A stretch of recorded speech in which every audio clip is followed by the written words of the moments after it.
My video is on. Can you see me? I can see Peter. I can see you.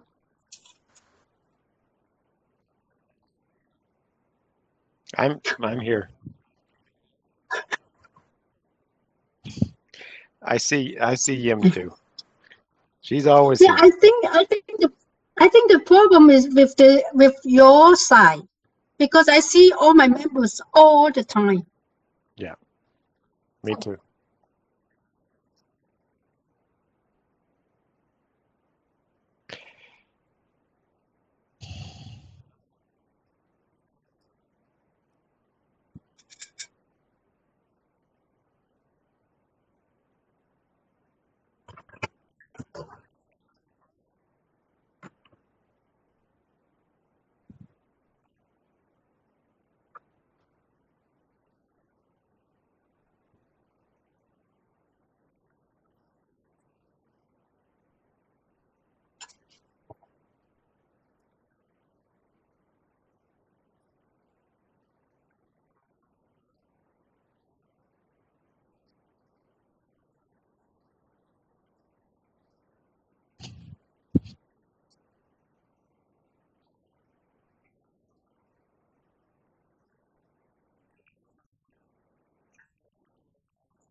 Good afternoon, Chair and members of the Committee of Adjustment. I hope you're returning nice and fresh from your lunch break. My name is Dustin Quinter and my address is 130 Queens Quay East. I am appearing on behalf of Daniels HR Corporation with respect to the minor variance application before you for the property that will be municipally known as 34 Tubman Avenue in the Regent Park community. Now I see that, yep.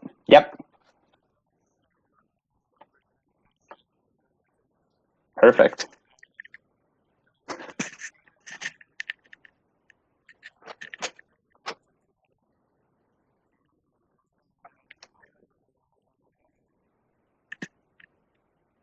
I can come ahead with the motion. I think the variances being requested are extremely minor. We're just talking centimeters on a few different parking stalls. So I can see no negative impact on this. So I move to approve with no conditions.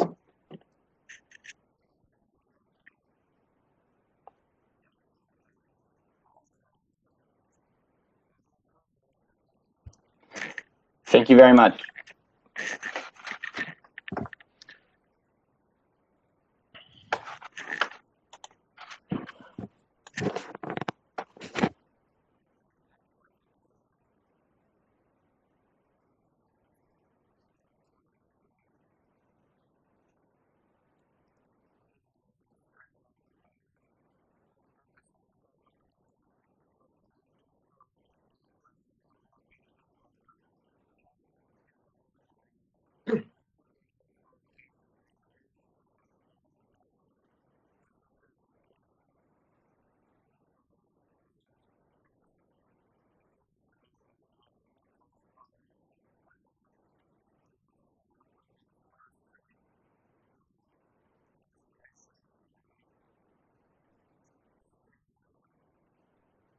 Yes, good afternoon, Mr. Chairman.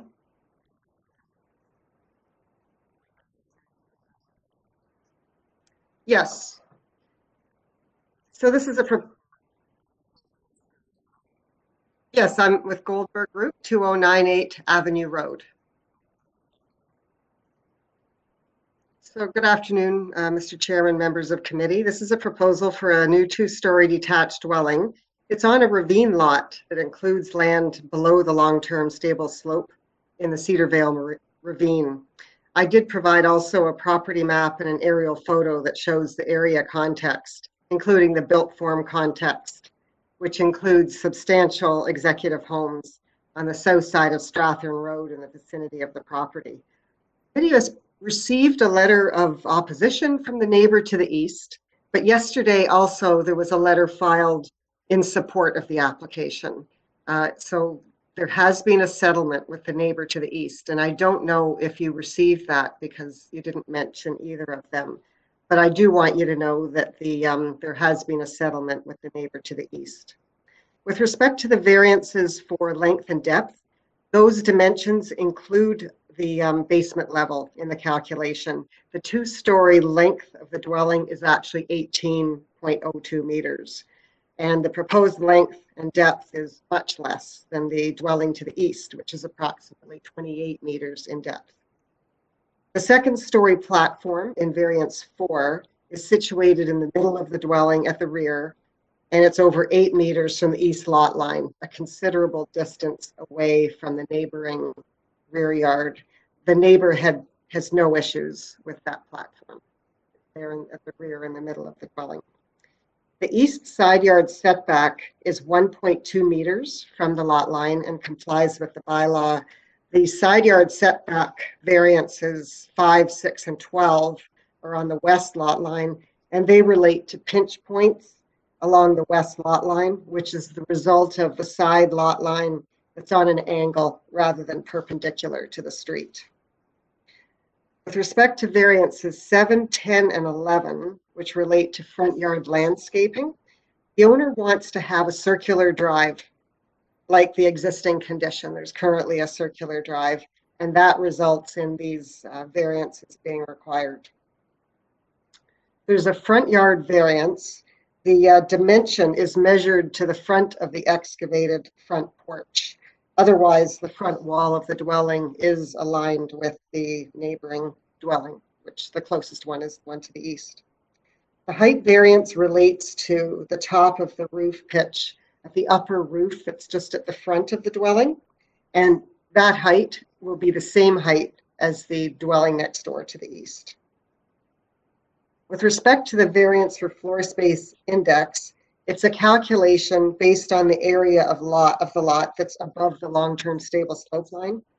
When this standard was originally in former City of York bylaw 1-83, the FSI was calculated on the total lot area. But the same standard was carried forward into 569/2013.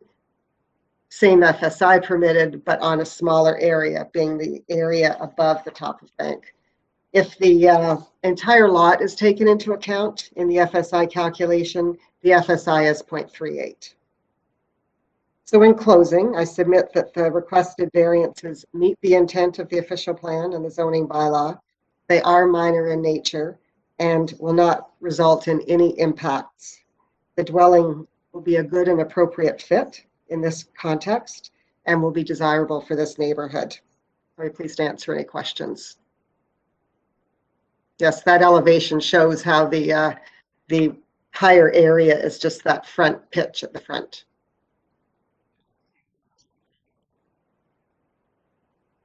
I do. Can the staff bring up the email from the planning department received January the 6th? It's an email, and it has asked for some revised plans. I just want to know that it's been resolved or not. Yeah. Yes, it has been. What the conversation was with respect to the driveway and the planner wanting to have permeable pavers shown on the driveway, and that's shown on the plan. I see. So it's okay. Now it's indicated permeable pavers. That's shown on the site plan. Oh, okay. Thank you.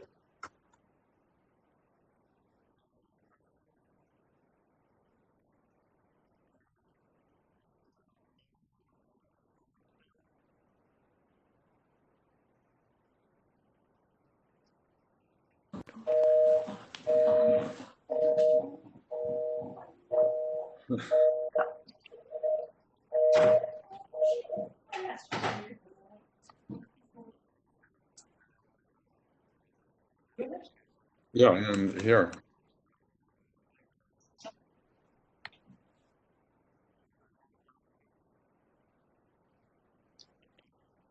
No, if you want to go the other.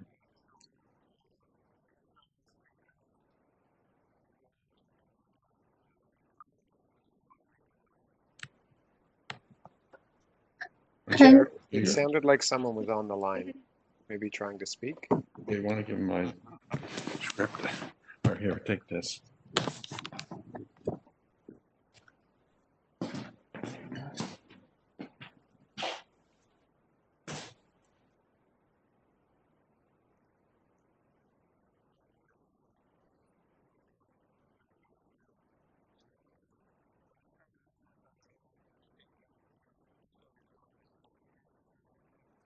Okay, understood. Thanks. So we are in committee. Yeah. I'd like to make a comment. I'm okay with the proposal, but I'm happy that they put permeable pavers at the front yard driveway, and also I think they have to get a TRCA permit, and there's a couple of urban forestry conditions too.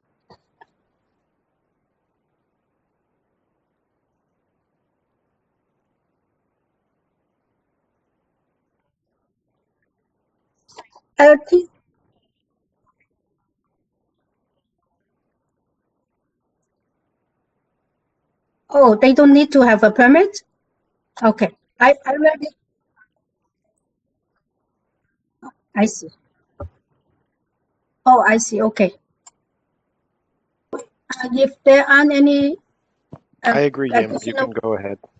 Okay, I would like to move for approval with the urban forestry condition number 2 and 3, and also the condition that the permeable pavers at the front yard driveway.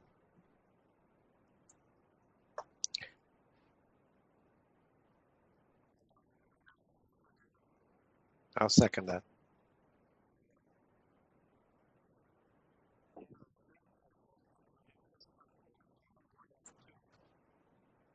Oh, That's what I have written too. oh, okay. I have my notes here. Probably I misread. So if it's 1 and 2, it's 1 and 2. It's fine. Sure.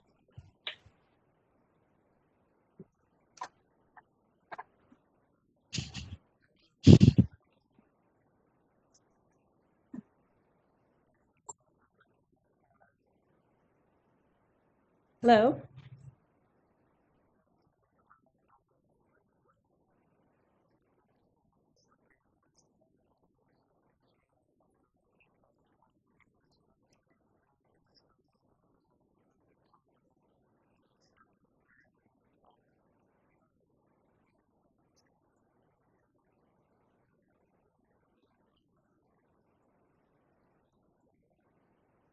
Yes.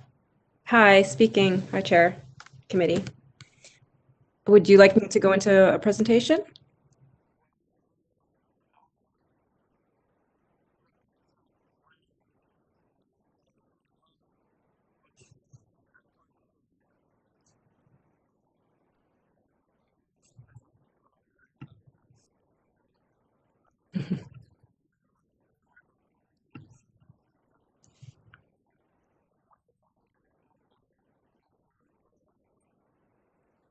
Sure. So I can speak to the application. I'll start just to clarify. My name is Vanessa Fong, architect and agent for the owners at 1512. Our address is 11 Watkinson Avenue, Toronto. So we are proposing to do a rear addition to the lot. Exactly. There's a parking space on the ground floor of the lot, and the addition is I guess banked to the rear of the lot, and it's a 2-story addition with garage access still from the laneway, and then on the second floor from the stairs on the ground floor would be a residential suite, a secondary suite. And then there is access from that secondary suite onto the rooftop, which covers the ground floor garage. So in essence, that ground floor garage is kind of like a carport. You can kind of think about it like that, because the sides will be fenced and sort of open to air to allow for sort of air circulation. I don't know if that answers your question, Chair.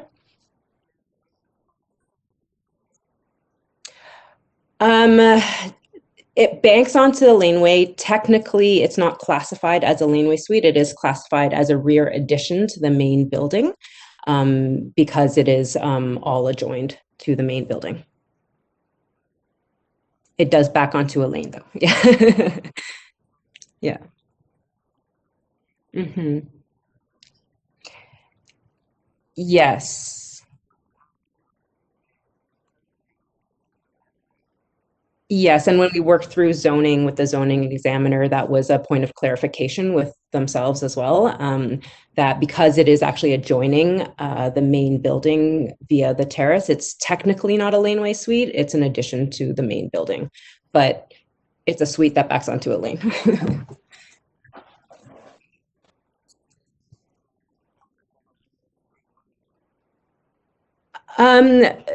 So the laneway suite bylaw deals with a lot of the residential zoned neighborhoods. This site in particular is a CR mixed use zone. So I guess in terms of classification, yeah, it's a little bit different. It's actually easy to do it this way, especially you're doing one single dwelling. Exactly. Yeah. So one question. yes. On the roof above the carport, do you have fence on both sides, or? Yes, we will have a fence on both sides, underneath the carport, and also above on the terrace side as well. Yeah. Okay.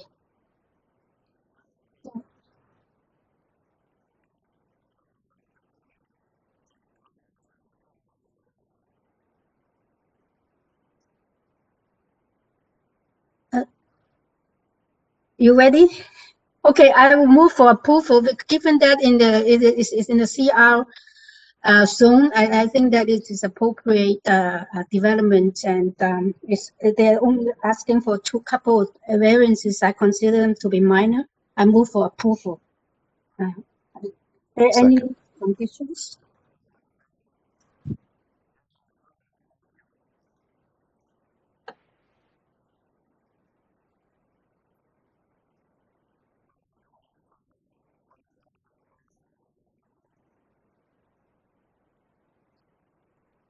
Hello.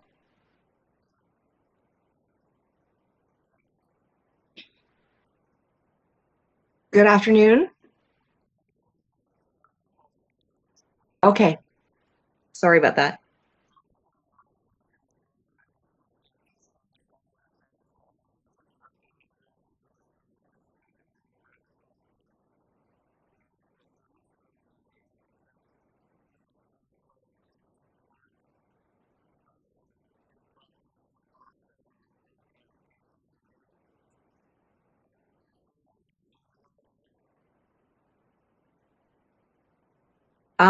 My name is Wanda Ely. I'm the agent for the owners of 29 Boston Avenue. Yes, my office address is 1067 Bloor Street West.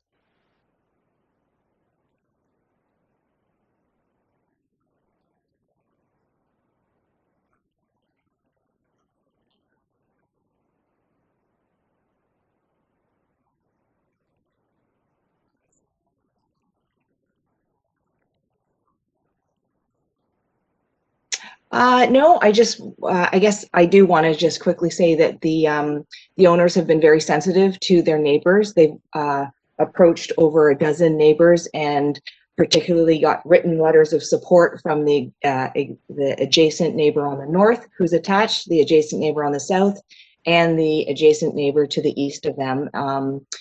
They have been sensitive in with their small addition at the rear, not altering the roof line from the front.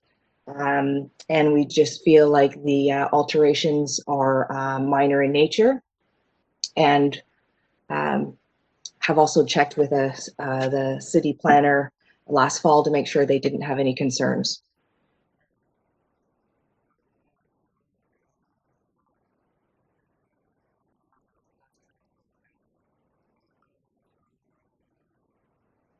I'll move a motion. I think this is a really sensitive and restrained project, and is really minor in every aspect. I think also the general neighborhood support, especially though the immediate neighbor support is great. So I move to approve with no conditions.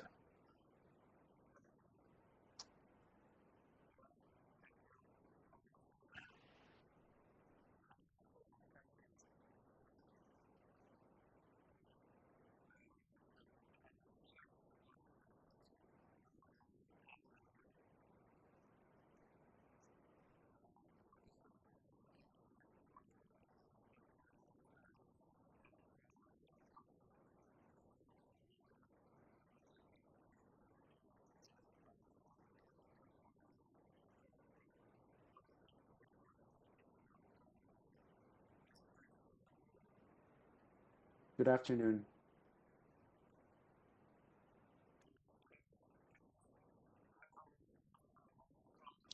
Oh, sorry.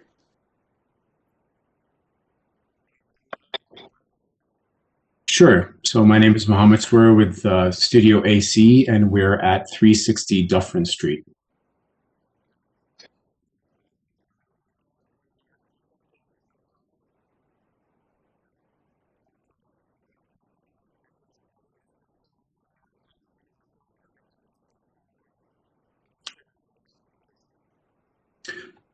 No, we're good. Thank you.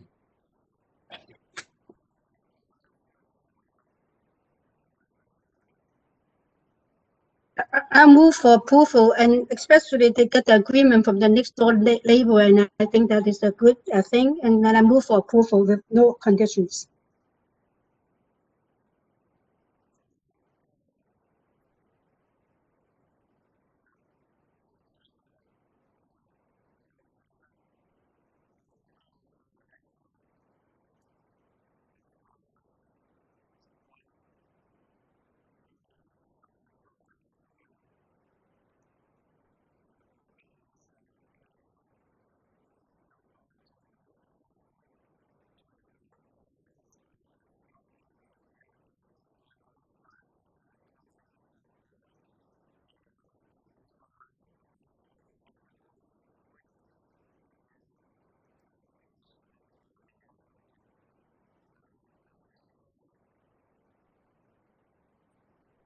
Hello?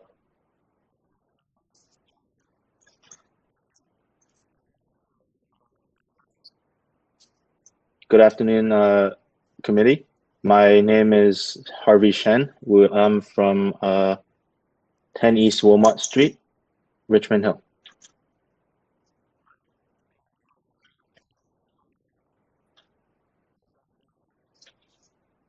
Okay.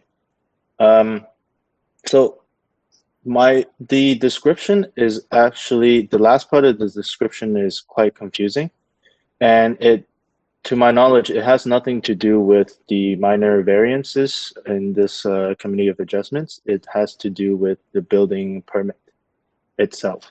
So I would like to leave that part out. It's just that when we were doing the zoning review, the reviewer found that one of the statements, if you will, in the basement saying it is a legalized basement is in fact they don't have that on file. So that, I believe, that has to be dealt with in the building permit instead of this committee.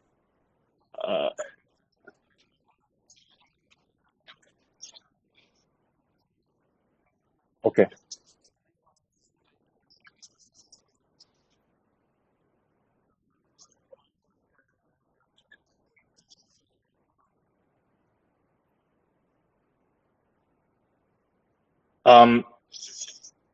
Actually, the house has my clients has actually but my client Marzia Poldi is actually the owner of this house since 2012, and when they purchased the house, this has always been there, and that is our understanding.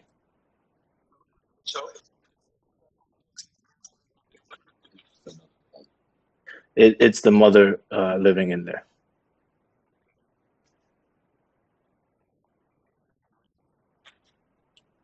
No.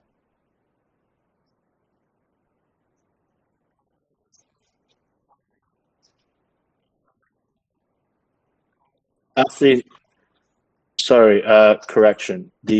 When she purchased the house in 2012, there was a tenant in there.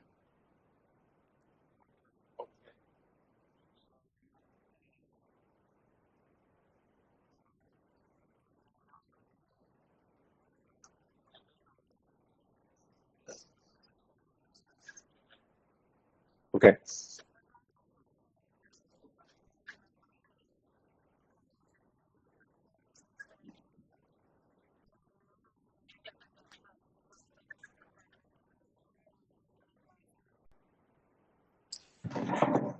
So Don, you're right about the timing.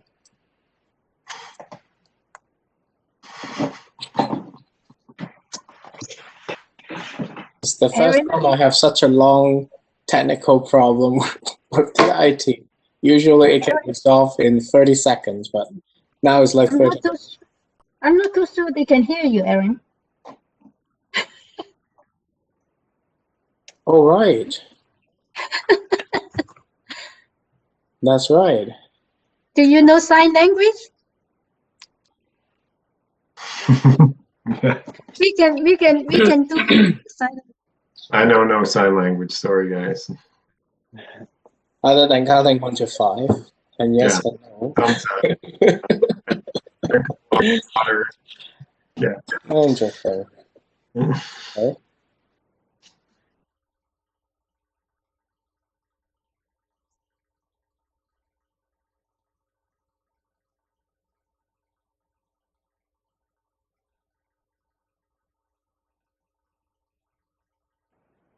The first time, my friend. You are still on the case. You are the applicant at case 27, right? Yes.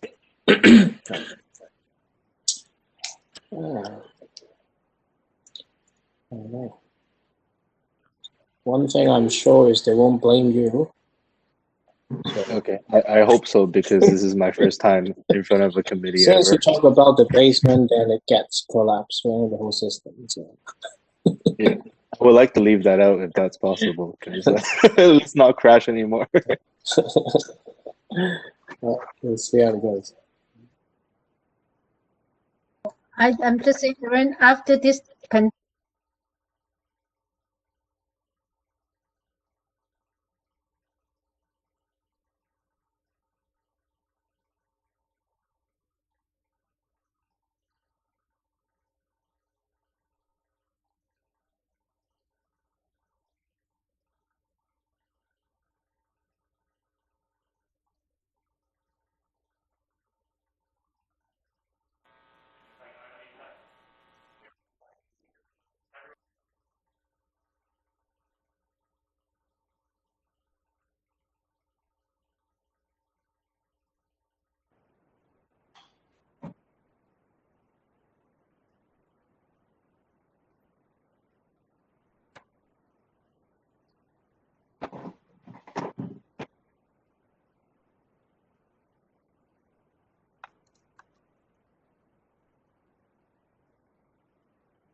Everyone, we're just waiting for our tea to come.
Hi, we can hear you. You can hear us okay? Awesome.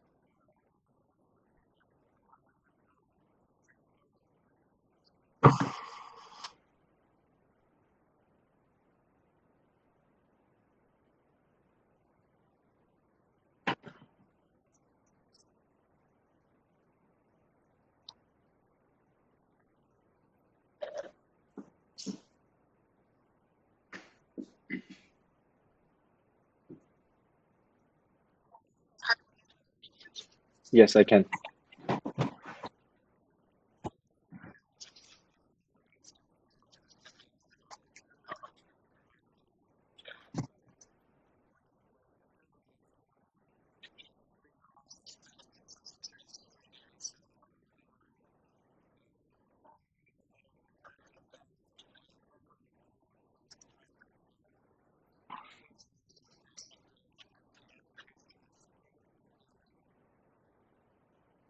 Okay. My it, I'd just like to say that my client is not actually asking for a legal suite. It will be just her family living in there. Um,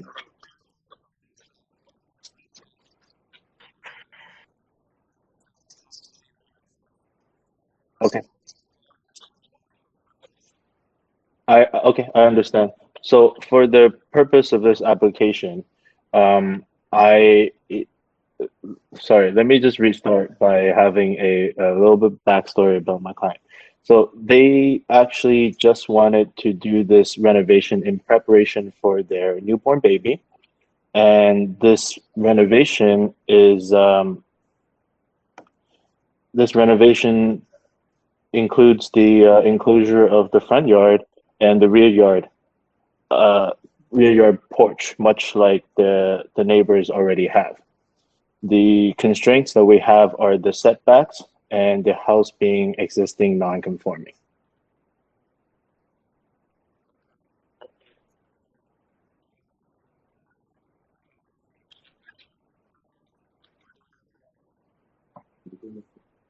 I'll put forward a motion. I think this is extremely straightforward and kind of.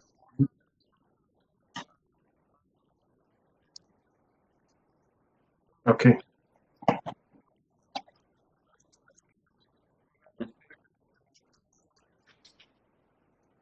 Thank you all, and thanks for the woman reminding you that I'm still here and do want to talk.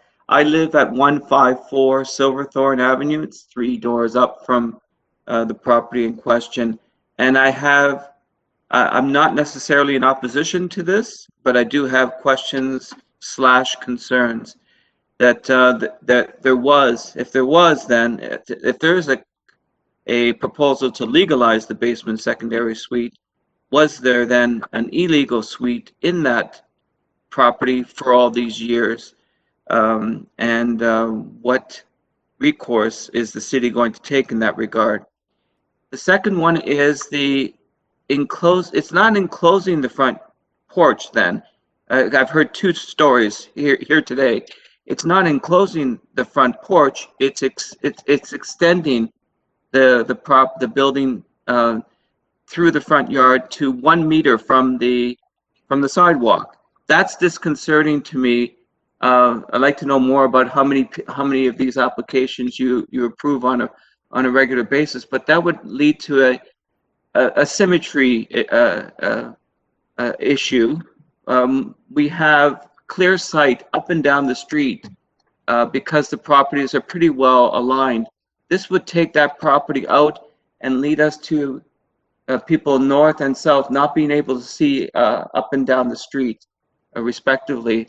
That's a concern, that the property must go to 1 meter from the sidewalk, I'm assuming. I'm hoping that can be adjusted. I know that the bylaw limit is 2.1, and maybe we can get it back to that. The rear 1-story addition, I just wanted to know if it's on top of the building or it's an extension thereof. And the rear deck's fine. I understand that the back doesn't have it's concrete or it's brick at the back for the most part, and then there's a small grass garden thereafter. That's not an issue for me, nor would the rear one-story addition if it's going to go on top of the existing building. But the fact that there was an illegal basement apartment, I'm assuming, is disconcerting, and the other is, again, the extension of the building on top of the front yard to 1 meter from the city property, the sidewalk. If Mr. Shen could address those, I would appreciate it.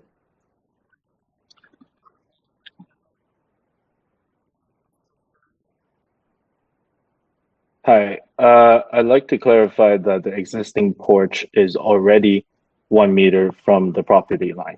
And what we're trying to do is actually just enclose that porch. We're not extending out any further. And our neighbors are actually, we're gonna be pretty much in line, if not a little bit behind them. And the rear porch is just enclosing that porch as well. There's already a roof, there's already been a roof in there.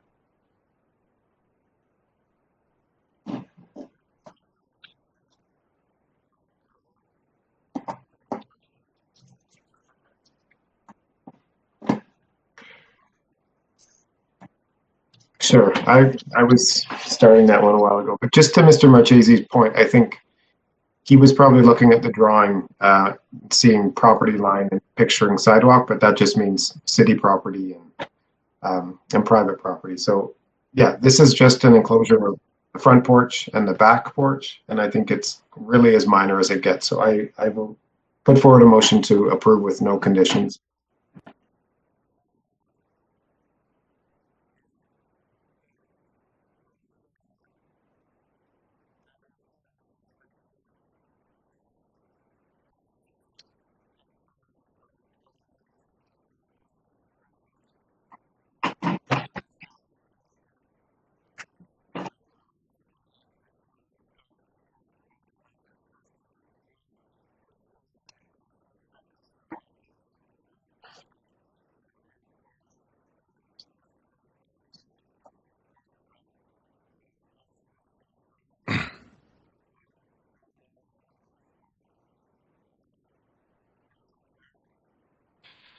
Good afternoon.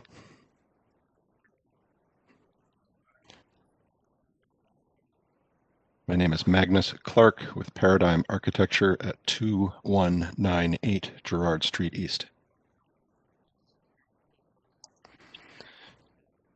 Yes, Jacob, could I ask you to bring up the presentation material, please?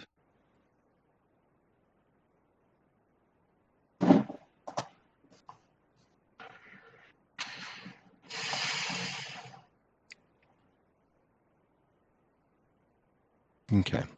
This is currently a single-story, single-family detached dwelling in East York. It's backing onto a deep ravine lot, which backs onto the Don Valley Parkway itself. It's at the end of a cul-de-sac, as you can see here in these location plans. The proposal is that we would take the single-family dwelling and raise it to 2 stories tall. We would be extending the depth of the building. It's currently a single-family home, and the intent is to keep it that way. This is a young and growing family, and they would like to turn this into a multi-generational home so that their parents may come and live with them as well.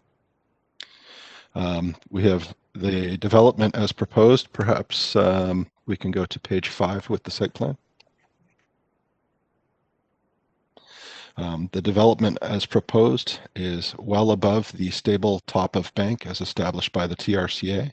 We've worked extensively with the TRCA on this development proposal, and they have no comment or no objections at the current time. We've also worked extensively with the 2 adjacent neighbors. They also have no objections at this time. Essentially, we're creating a 2-story building, as mentioned, with some terraces on the back.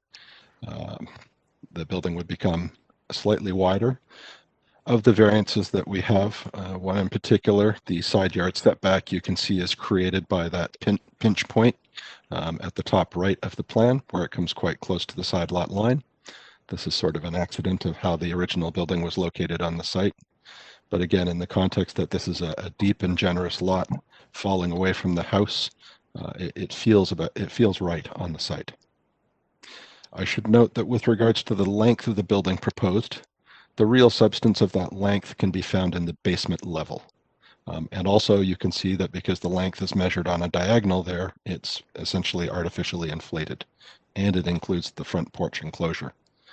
The building itself above grade will essentially be 19.86 meters long. And there's a number of precedents for that in the neighborhood as well. The height is in keeping with the buildings surrounding it. If we go up one slide to slide 4, you can see the houses to the left. The subject house is the one with the white car on the right side of the frame. The neighbors to the left are already at 2 stories, and the height and mass and form of the building that's being proposed is in keeping with that. As I understand it, the neighbor to the right also has future plans to do something similar as well, so it would create a fairly uniform and consistent character within this part of the neighborhood. Perhaps we can go down to slide 6 of 19. Here we can see the front and rear 3D views of the building. At the bottom right, you can see where the basement extends out, and that's really what is defining the length of the building, as we're asking for within this set of variances. There's a covered porch above that, and then there's a balcony above that off the master bedroom. You can see that we've provided privacy screens on the right and left sides of that upper balcony as per the requests of the neighbors. So that's part of our consultations with them to ensure that we're respectful of our neighbors.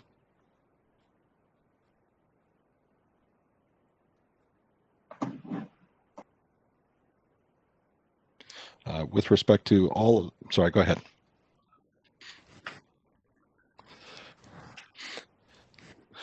With respect to all of the variances, we have found precedents for each of them within the neighborhood that are reasonable and fairly proximate within 300 meters of this location.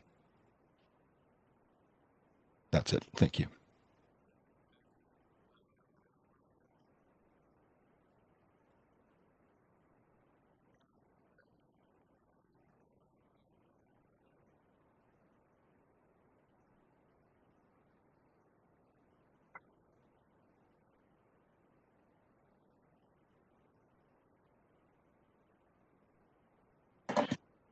I'll start. Just a couple comments. I think it's reasonable, particularly given the context that it's in, backing onto the Don Valley Parkway and being at the end of a cul-de-sac. And the fact that the 2 neighbors are in support, I think that goes a long way. So I'll be supporting this. Yeah, I agree. I have no issue with this one. Yeah, and then they're willing to put some privacy screen on both sides, and then I think that's okay. Yeah, I'm in support. I can second your motion. That's, okay, I put forward a motion to approve with no conditions.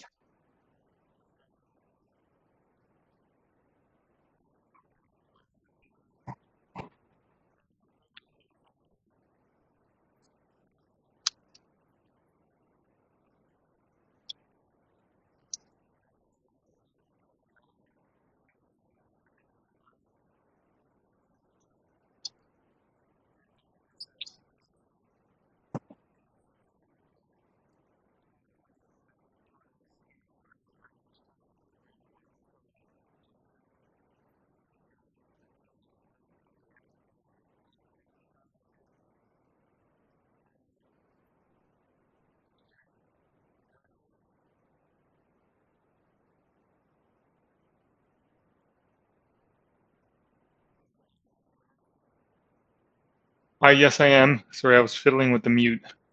Thank you. I'm Tom Knezich from Solaris Architecture, representing Tabitha Southey, the owner of 376 Sumac Street.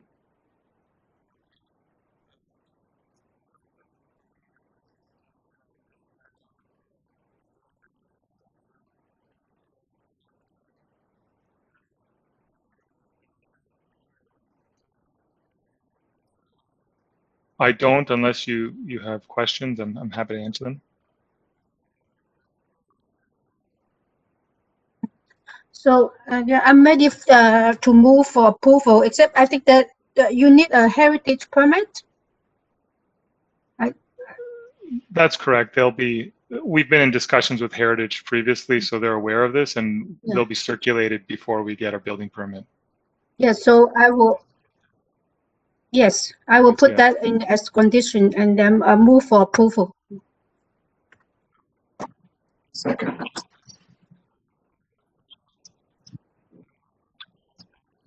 Thank you.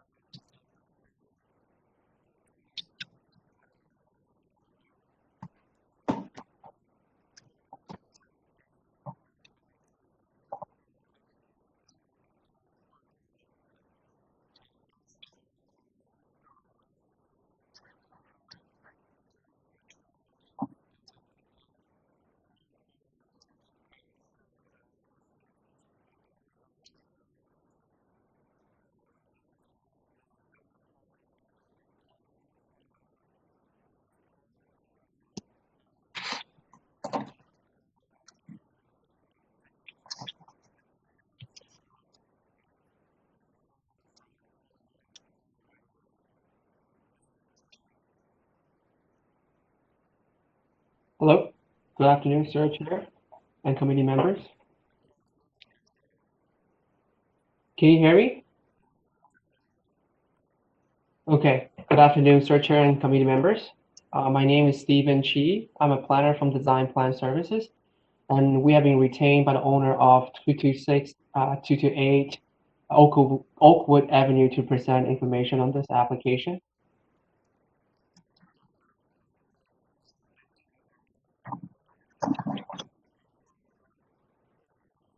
So the only thing I want to note is that we have reviewed the staff report for City Planning Department, and we have no objection to the recommended condition.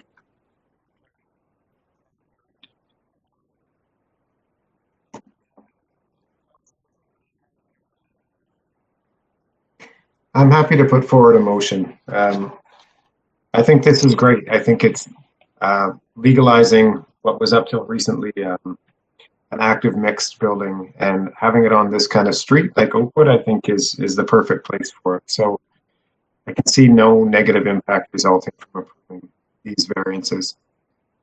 So I move to approve, subject to the planning conditions in the February 22nd report.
Good afternoon again, Mr. Chair and panel members.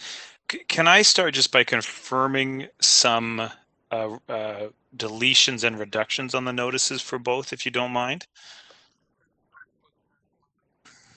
Thank you, sir. And these have come out of some fairly extensive discussions with the community and with staff as part of what I would say was a very robust consultation process by our client. So on part one, which would be the West Lot or 91 Old Forest Hill Road, variance 1 is revised. So the current notice says that the altered detached house will be located 6 meters from the front south lot line. And that number 6 should be changed to 7.81.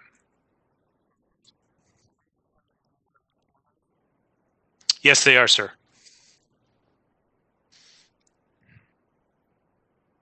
So it's pushed back a bit more from the street. Variance 3, which is the length, is shown as 23.94. That's been reduced to 22.21.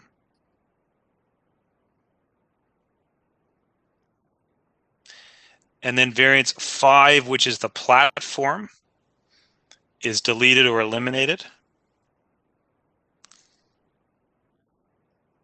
And then finally, the variance for height under 438.86 is deleted or eliminated.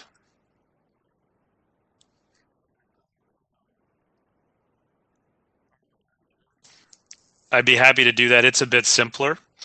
Variance 5, which is the driveway width, that's been eliminated. So the driveway width would comply with the 6 meters.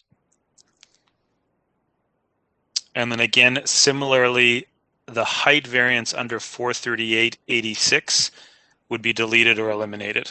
So it would just be the 4 variances to 569/2013.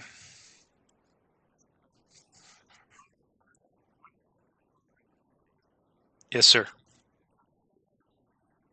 Yes, sir.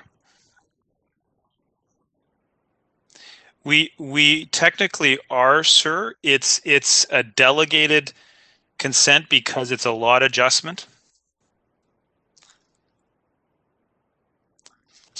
So I believe notice has been given, sir, and it's, if you look in the package, it's for part, it's the triangular part that's shown in the packages, or what's shown as part 2 in the part 2 and 3 application.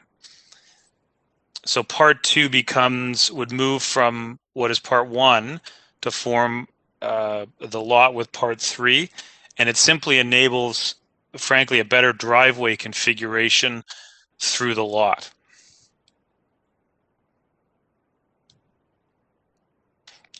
And that's been worked out with staff in terms of ensuring appropriate intersection distance and safety, et cetera, to their satisfaction.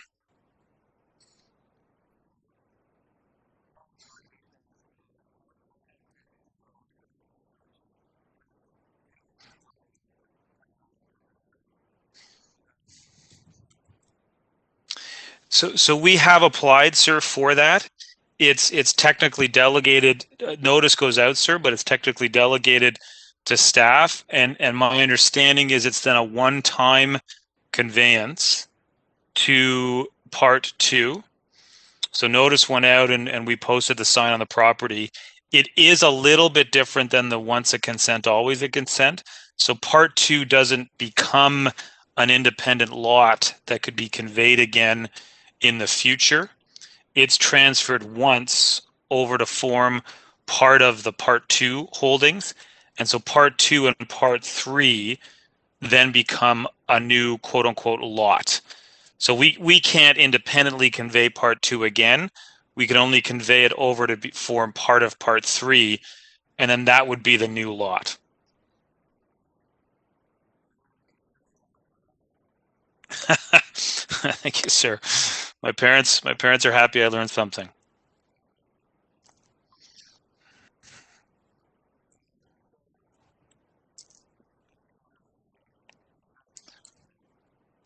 Yes, sir. I'll try and do them together, but I'm also happy to answer questions about either of them individually. And just for the panel members, we do have a package for each of the properties, and I will try to do this efficiently and not go through each page of both packages for you.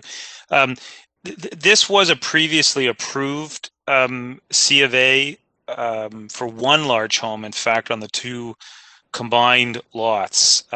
And our client purchased the property in September of 2020. That previous approval for the one large house across the 2 lots occurred in June of 2017. Our client then took title actually with 2 separate lots. One is 91 Old Forest Hill Road, that's part 1, and then 2 Gardner Road. Our client submitted an application in October of 2020 after purchasing it, and has spoken with the neighbors, frankly, extensively, and that's led to modifications that we presented to you at the start. Those discussions also involved city planning staff and transportation staff in particular to make sure that we were getting the driveway right on the eastern lot. It's a through movement driveway, so it's intended to be safe and that a car can travel through the lot. And it's been worked out extensively with transportation staff to make sure that they support it. The design also took its cue from the previous approval. And so there are some previous setbacks, for example, that were approved in 2017. For example, the front yard setback, that was actually approved at 6 meters. And so we are doing somewhat better than that now for portions of the lot.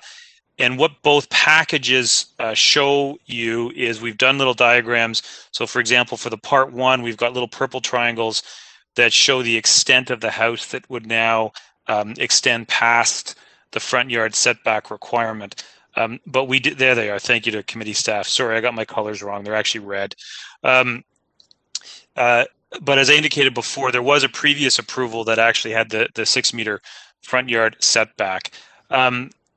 What I can say to you is that the houses have been sited and designed on this street to respect the staggered pattern. We've had extensive discussions with the neighbor to the west. There is extensive landscaping being proposed, which we've shown in the visual renderings that have been presented to you as part of the package. And they also enable then significant rear yards, which we think is important here in terms of amenity. So it's both respecting the previous approval, but also tailor-made to this application in consultation with area landowners. The density, as we always do with you, we've tried to show you numbers in the area just from a quantitative perspective that exist both to the north and the south. Not surprisingly, there's an extensive number of them. Sorry, just while staff's on that plan with the green, I can let you know that the neighbor at 93 is now in support. It's just we're unable to update this map for you just in terms of where we are in terms of visuals and getting them to you at time. And that was a big deal for our client to make sure that he was satisfied with the application, and he has now confirmed his support. The density numbers at both 77 and 57% are well within the range of approvals both to the north and the south. You can see to the north, 75%, 80%, 87.5%, similar numbers to the south. Length and depth are both frankly consistent with the previous approval on the combined lot. And so we've picked up those variances as part of this approval, but just we've gone into the neighborhood and where we could, again, found those length and depth variances that have been granted. And there are extensive numbers of them that have been granted. But our client also made sure to talk to the most immediately impacted neighbors about that length and depth to make sure that they were okay in terms of the design that's been done here. The dual driveway, I'll just mention quickly. The previous approval had a dual driveway on it. Our client is keeping that, and as I noted, has worked with transportation staff extensively to ensure that it's going to operate in a safe manner. And so it's really been, frankly, a very, very intense consultation, both with the neighborhood and with staff, to arrive at these two homes now that approximate the previous approval, but frankly have been tailor-made to this situation. Our client will end up living in one of them. That was intention of buying the lot. And so he's going to be living in the eastern lot, or part 2 and 3. It's just he didn't want the sizable house that was approved in the June 2017.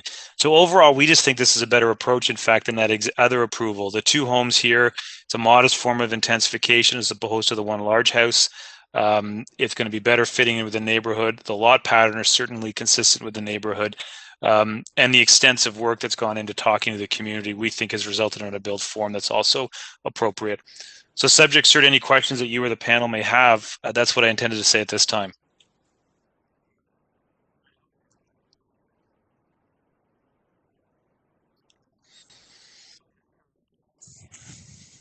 Yeah. How are you? Thank you for the chance to talk.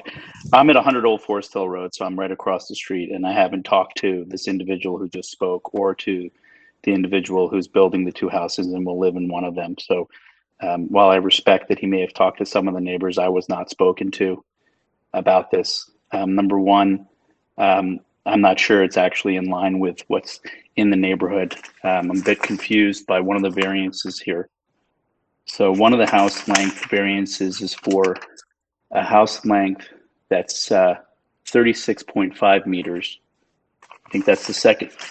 That's on part 2 and 3.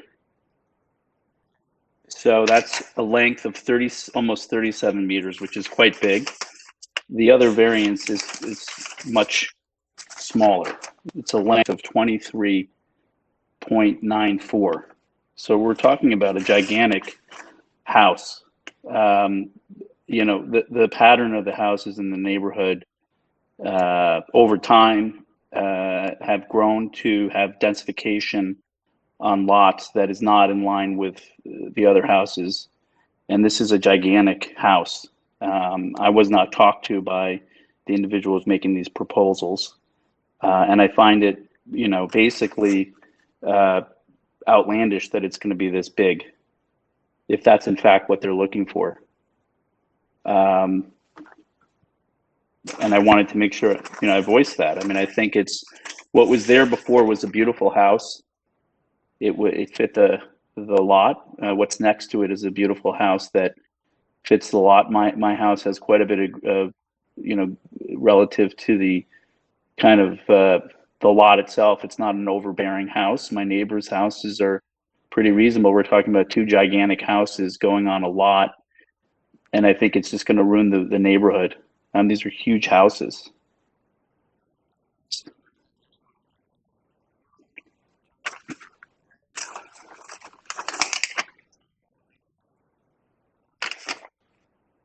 I see it. It says the building house will have a length of 36.48. The other one will house a length of 23.94. So one of the 2 houses is gigantic. I mean, that's 100, that's huge.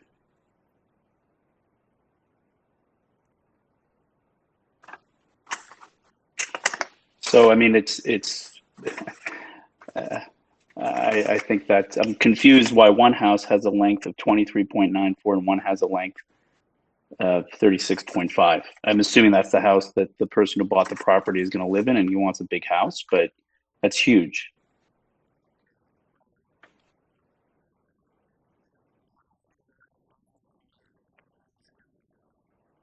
I'm certainly happy to have him answer.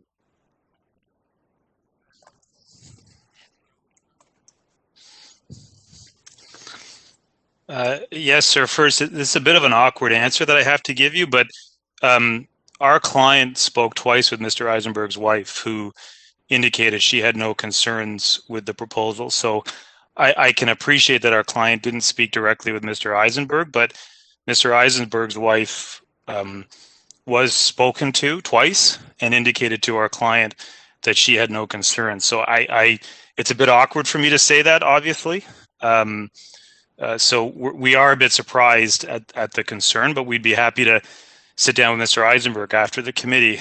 I would note about the length for 2 Gardner, the part 2 and 3, it includes the 8-meter garage. So the length number is inflated slightly by the fact that it's measured from the 1-story garage to the rear of the property. That's resulting in, frankly, an increased length. So it's not just the dwelling itself, it factors in the garage that's there. And that's 1 story, and it's frankly buried in terms of when you see it. So it's not even a structure that you're going to notice from the street, as you can see in the renderings that we provided. Quantitatively, I mean, I'll go back to it with you. There are similar lengths that are on this stretch of street itself, just to the west and just to the east. So this length or depth is not unheard of from a numeric quantity on the street. And you know, we've provided photographic examples throughout the neighborhood, frankly, of where these lengths and depths are typically found on corner lots, just like this one here. It's in fact I would suggest a pattern that's in the neighborhood. And frankly, yes, it's a larger house, but if you go back to the density that's requested for this lot, based on the lot size, the density comes out at 57, and it's a 0.65 neighborhood. So when you look at the, when you actually look at the list of variances that are requested by this application, there is no variance for the density. So I can appreciate the concern that it's a large house, but there's no density number. It's in keeping what would be contemplated from the density multiplier for this lot. So, you know, again, the garage is buried behind the landscaping. You're really not going to see it. It's 8 meters of the length. It's a house that is in fact smaller than permitted by the density number. And we're seeing these lengths and depths being granted on corner lots throughout this neighborhood, and in fact fits into the pattern. Again, my client would be happy to sit down with Mr. Eisenberg and his wife again and walk through what's being done on the lot so we can explain some of this in more detail. But we don't think it's a reason to refuse both of the applications.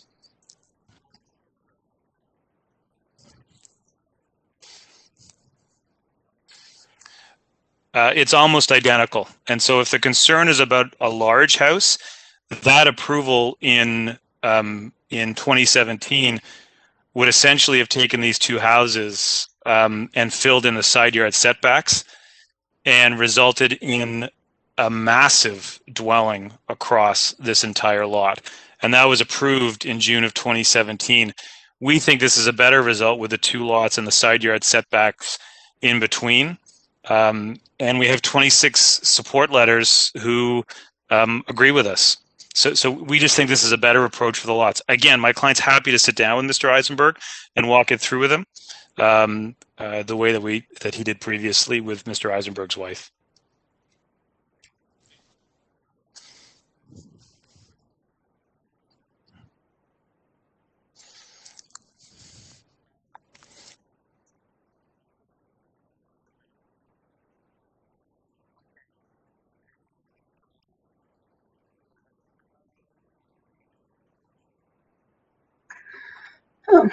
I can start with some comments. I do agree with the planning rationale that to break up the lot. And that's one thing, and I think it's good to create a opportunity for another lot.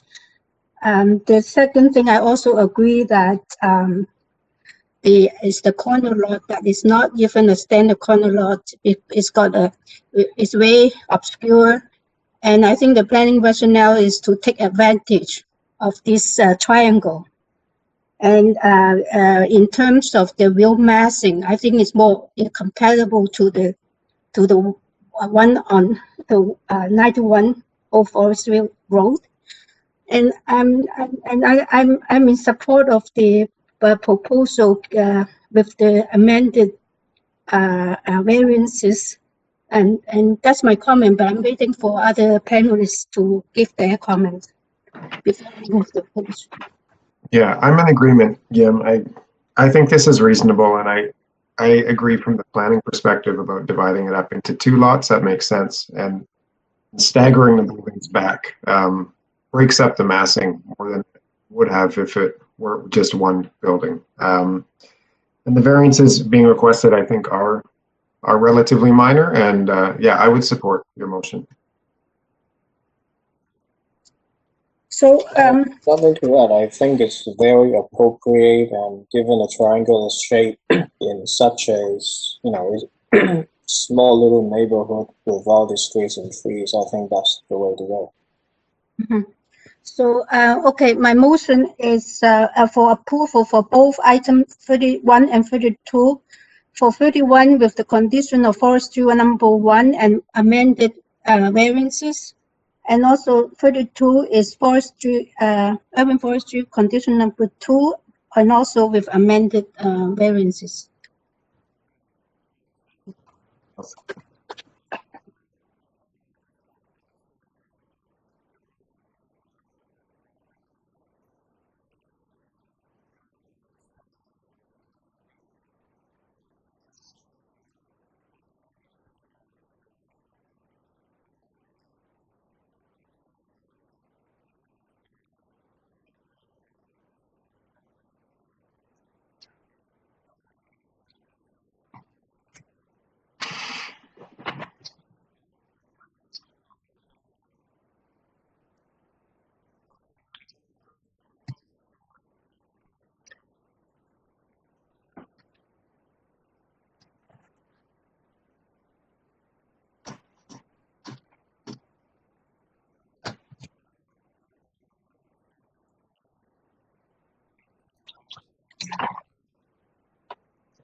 Vladimir Bullock here.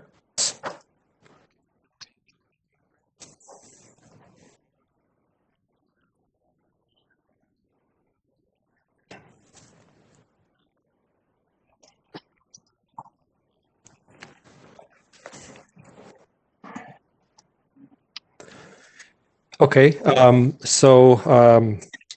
yes, my name is Vladimir Bullock. My address is 7 Dunbar Drive in Whitby. So the proposal here is to renovate the house, and while we're doing that, to make it more usable, the interior spaces, some of them are pretty tight, pretty small, and hence the addition that we're doing. I believe it is reasonable. We're not asking for a significant increase in the proposed in the density.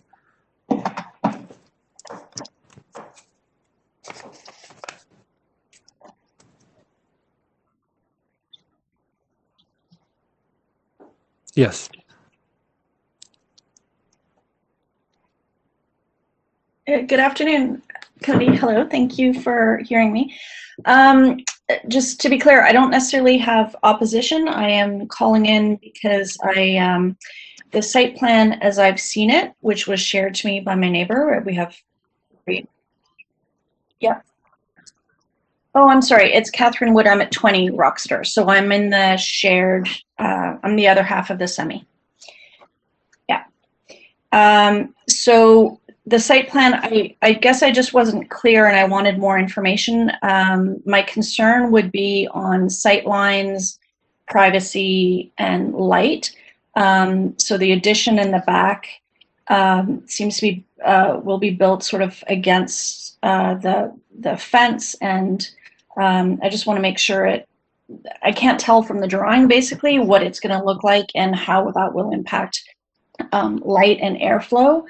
And then the third floor, because I haven't seen all of these drawings, they weren't part of the application. The third floor addition, the way it's seen on the design seems to go all the way back. All of the neighbors have a third floor addition, but the back half of it is deck, and this one seems to be going all the way back. So concern about privacy, and same thing, you know, whether there will be windows, whether there will be, how much light will be blocked and airflow. So it was more just trying to understand, not necessarily opposition. I wanted to understand what this would look like. And the drawings that you're showing on screen right now, I haven't seen. I've only seen the site plan that was part of the submission.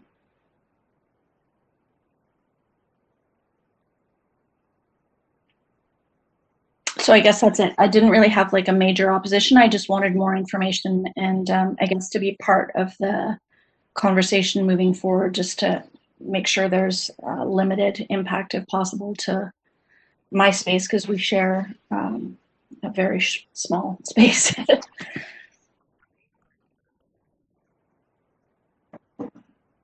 When it comes to privacy, the proposed addition, the extension on the back, there are not going to be any openings or any windows towards the neighborhood side.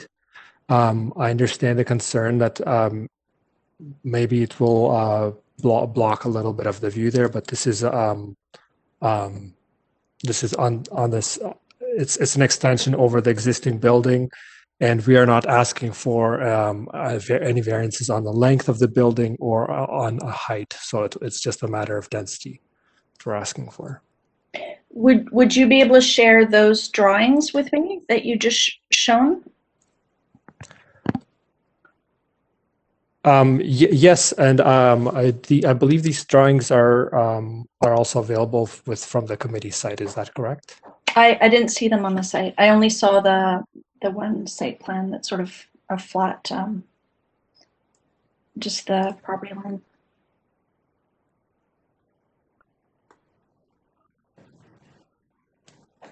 Oh. Oh, okay, I'll look again. Maybe I just didn't know where to look. Perfect, thank you.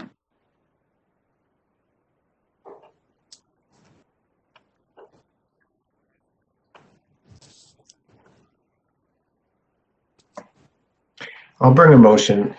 I think the fact that it's just FSI that, as a variance that's being requested is good. It means the architect has worked within the zoning parameters. And I think that goes a long way to limiting some of the potential negative impacts that the neighbor spoke about. This is reasonable, filling in spaces above the existing footprint of the house. So I move a motion to approve with no conditions.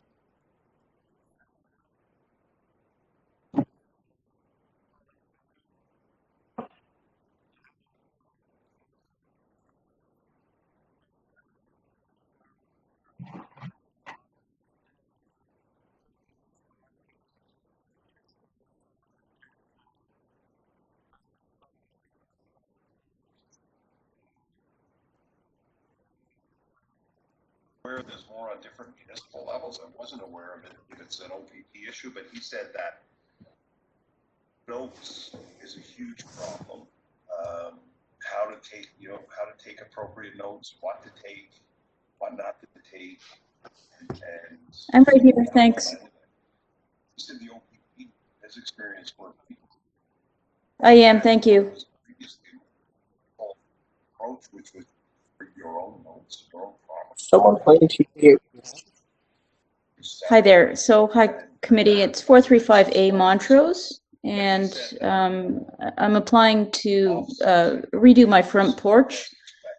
I think it's a minor variance in nature. The porch should be slightly expanded. It's going to look better proportion to the house, and it's going to be symmetrical and match completely to my neighbor's adjacent property, my semi-detached neighbor.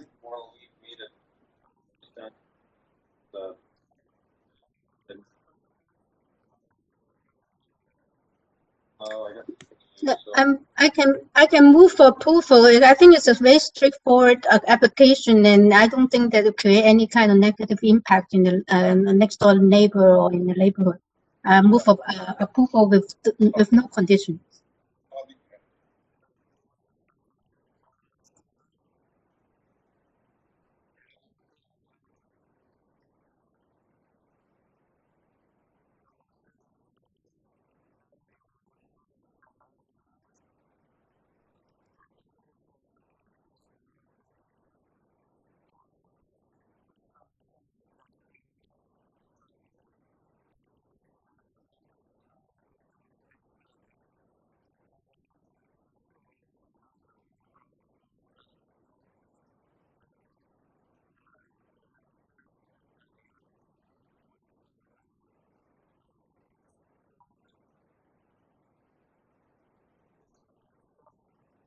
Yes, hello. It's Dykstra. Thank you. Thank you, Mr. Chair and committee members. My name is Nathan Dykstra. I'm an architect with the Office of... Sorry, is this better? Yes, my name is Nathan Dykstra. I'm an architect with the Office of Paul Raff Studio at 703 Bloor Street West, representing our clients at 91 Somerset Avenue.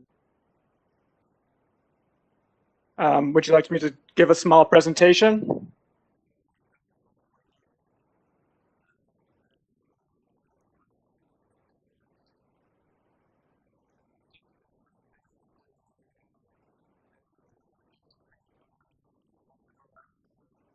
That's correct. Our clients have lived in the house for over 13 years. They have a health condition causing decreased mobility, and this is just to make sure they can continue to enjoy their premises for the years to come.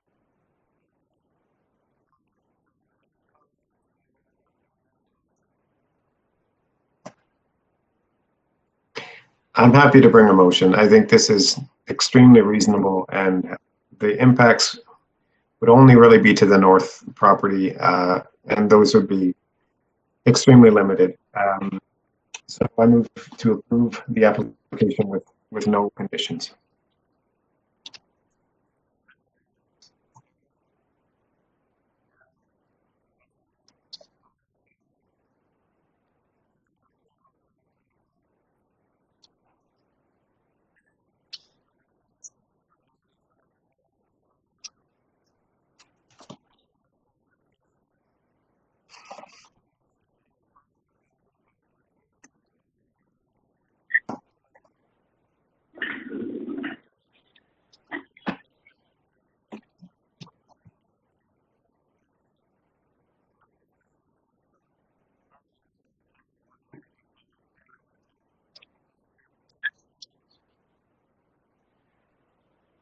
Yes, can you hear me? Hi.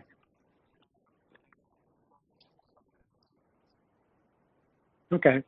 The proposal is to convert part of the lobby area into a one-bedroom apartment. Looking at the city's development of wanting to look at trying to find new rental units. We have a number of landlords who have been trying to find space in existing apartment buildings to create some new units. In this case, we're just looking at creating one unit. The site is a development site from 1967, so it actually includes 195 and 165 Barrington. So the two variances based on the number of units are actually calculated on both buildings and also the parking spaces in both buildings. So in the development, they had a limited number of units you could create, they developed, and the same with parking spaces. For us, what Klein wanted to do is to take part of that lobby, make it into a one-bedroom unit. Part of the lobby has been, the difficulty of the lobby is it's fairly large. It hasn't been used. There's an area that has been gated off over 20 years ago. And the reason being is at one time they did have furniture in there, had an open space, but the furniture got damaged, got stolen, and a lot of people were loitering around. So the clients, the owners back then decided to just gate it off. So now they just want to use that space to create just a one-bedroom apartment.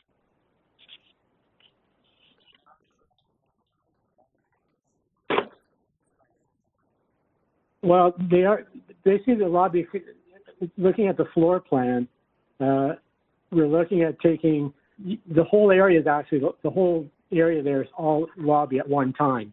It was the original part of the lobby of the building. There's one section which is fenced off, and then there's, in a sense, if you look at the plan, there are actually three sections. You come in the vestibule, straight ahead of you is the elevators, and on your left would be the parts of the lobby. So we're actually looking at taking the main part of the lobby to create that one-bedroom unit. What we're left with, I know that there's a letter of objection from number 907, and if you'd like to have her speak, then I could reply on her comments.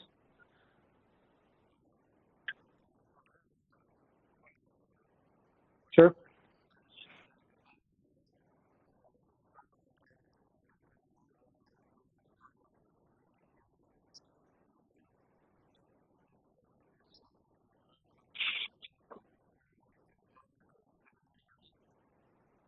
Yes.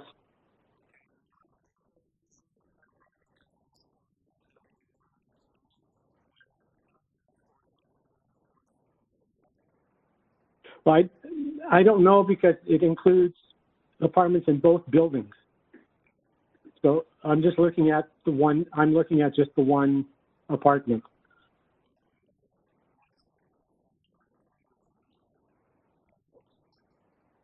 Because the property, it's an overall development of the property when they did the development in '67.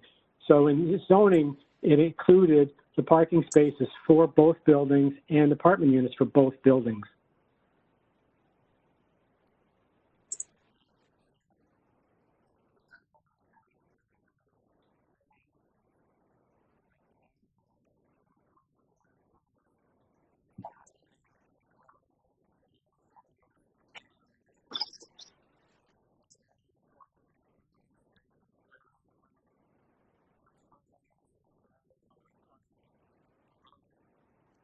Yes.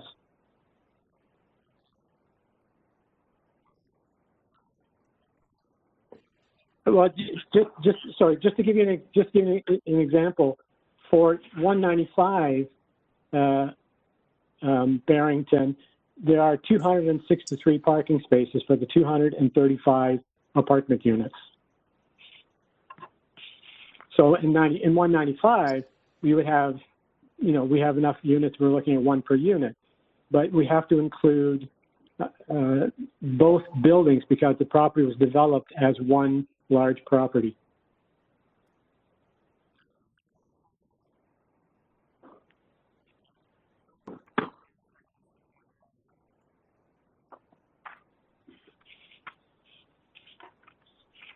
Hello, can you hear me?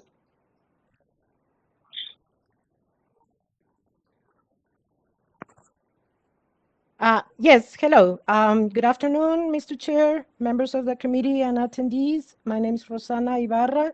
I live in this building, 195 Barrington Avenue, apartment 907, with my dad. We are tenant of this building since year 2009. And I'm going to primarily speak on behalf of both of us, but we'll also refer to all of the occupants of the building at times because the variances the owner is requesting would affect all of us. I'm here to object to the construction of a dwelling in the lobby of the building. It's not part of the lobby, it's all the lobby of the building, and to respectfully ask the committee not to issue the building permit. Maybe Mr. Cockerill can show the photos I have submitted. They are self-explanatory. So for us, the variance is not minor. The building already has more units than what it was supposed to have, and the owner wants to overbuild further now, adding one more unit, taking all the lobby from us, and this would be absolutely not appropriate for the use of the building. We think it would be inconsiderate and disrespectful to the occupants. This proposal is not considering the acquired rights of the occupants to accessibility, movement, comfort, and enjoyment of the space. If the building had had only a limited L-shaped entrance when we first chose it to live in, we would have thought it over to apply as tenants. As for the parking spaces, there has never been the required number, and now there would be one less. I'm now going to mention how we use and have always used the lobby and why it should not be eliminated. We use it to get in and out of the building comfortably. A lot of the people, including visitors or delivery people, walk through the lobby and not around it. We use the lobby to maneuver wheelchairs and scooters. When my father and I go in or out, I push his wheelchair and back up or turn around to position the wheelchair to access the elevators. In the lobby, the elderly and disabled wait for the wheel trans. My father and I do. Many occupants wait for a pickup or a delivery in the lobby, or for a visitor. It is cold in winter to wait by the door. Currently, there are 2 windows, as you see in the pictures, from ceiling to floor that overlook the street. The owner would leave us without natural light and view of the street and the trees. Moreover, eliminating the view is even a safety and security concern because now we can see who is coming right there. We can see who is coming or standing outside, especially at night. This is not the safest neighborhood. Much less space also would mean much less circulating air. Also, people who move in or out would not have where to load or unload their belongings. There would not be enough space to social distance. Also, construction workers would pose a greater risk to contracting the COVID-19 virus. Evacuation by the main entrance in case of emergency would be dangerous because the way out would get crowded. Firefighters and paramedics would have too limited space to work. And last but not least, a kitchen right across the elevators would be a potential fire hazard.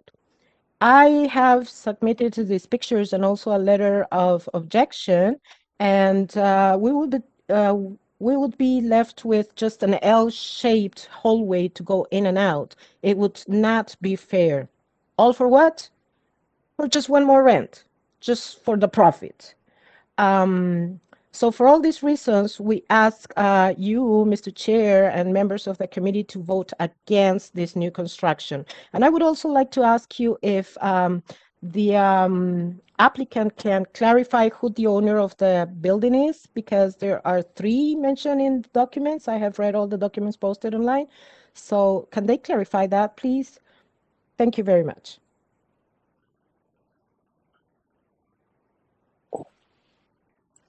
I do have a question. Hi. So, in fact, I wanted to ask either the landlord or the opponent, because I can check that the bylaw that we are dealing with here is bylaw number 6752, which was enacted in 1960. When was this building built? 1967. 1967. So that means you fall. So that means the zoning examiner used the correct zoning bylaw to examine your building. So even though you said you are increasing one room, but I guess I'm not trying to accuse you, but it looks like those extra rooms you have are really illegal, or you haven't been applied for permits for all those extra rooms. So for just to clarify what we're looking at here, I just don't think I can look at this application as increase of one room. We really have to follow what the zoning notice said. You are increasing the room from, how many again? I'm not familiar with what's in the other building, how many units are in there, whether they've applied for permits for other units or not. I'm just involved in this one unit itself. Yeah, okay. But anyway, yeah, what I'm trying to say is, unfortunately, when I'm checking the date of the building, of the construction to the date of the bylaw, I don't think we are approving one room extra here. We are approving all those rooms that has been added in the last 50 years plus this one room. And then the second question I want to ask you is, did you do any parking studies? Did you do it yourself, like do some parking counts? What is the occupancy right now? Is it 80% full, 90% full? Have you done? We haven't done a parking study on there. Mm-hmm. But based on your observation, how many of these tenants, or based on your record, how many of these tenants are driving or renting the parking spot at the back? Again, I don't have any numbers. I would have to go, we'd have to do a survey of all the tenants in there. I've done a number of these buildings, and these type of buildings in the locations that they are. We find that another property we've done not too far away, we find that only 60% of the parking spaces are actually used. But in this case, I cannot tell you what it is for this building. Okay. All I can say is that, we have the 235 units, and there are above ground and below grade 263 parking spaces. Yeah, because you have about 46 parking deficiency. It's not like you're not having 5 deficiency or 10 deficiency. You have 46 something deficiencies, right? And I think the deficiencies were generated by the extra units that you have been accumulated throughout the last few decades. Because the bylaw number is the same, that means the parking requirement have never been changed since the 1960s. Right. So we're looking at something, I don't know how to put it. I try to help you, but the more I find out that the parking and the units that you're adding are quite significant. Excuse me, are we in committee now, or we just? I'm still asking him questions. Yeah. So question one was the date of the construction, because I want to make sure that 6252 is the bylaw I'm focusing on, and then the question number 2 is whether he did a parking survey or hire anyone to do a parking studies. And I'm trying to understand why there is such a huge deficiency here, and now I understand.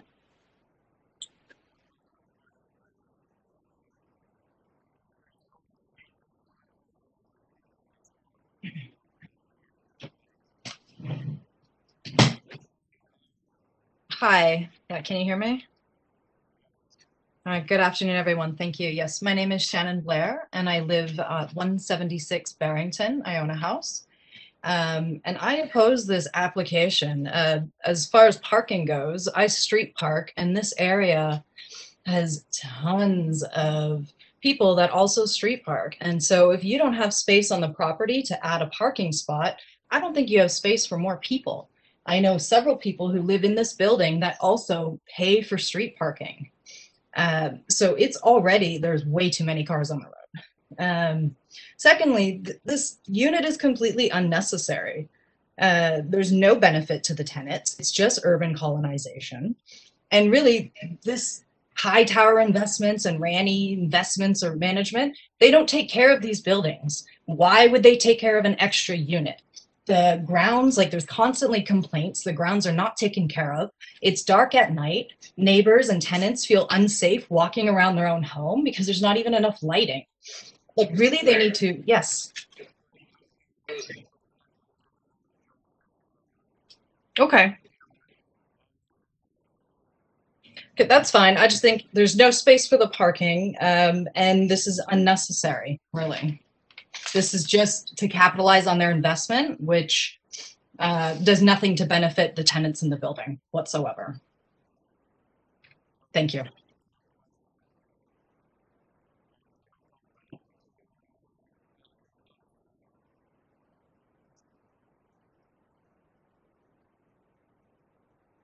Hello? Yes.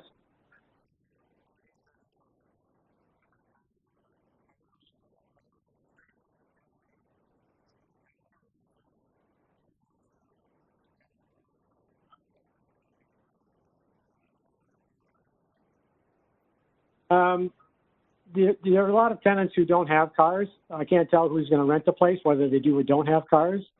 In some case, you know, if someone's looking for a parking space, an apartment, and there's no parking available, they don't rent. They'll look for some place that does have available parking. I know street parking is anywhere is difficult. In my neighborhood, it's the same thing. But a lot of people, you know, we're trying to have less cars, and the city's looking to have more public transit. So not everybody's going to have a car who's going to rent.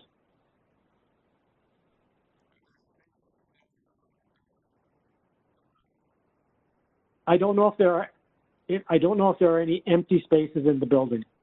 I would have to take a look and do either a parking study, or you would have to canvass the tenants to find out who owns a parking, who has a parking space, who has a car.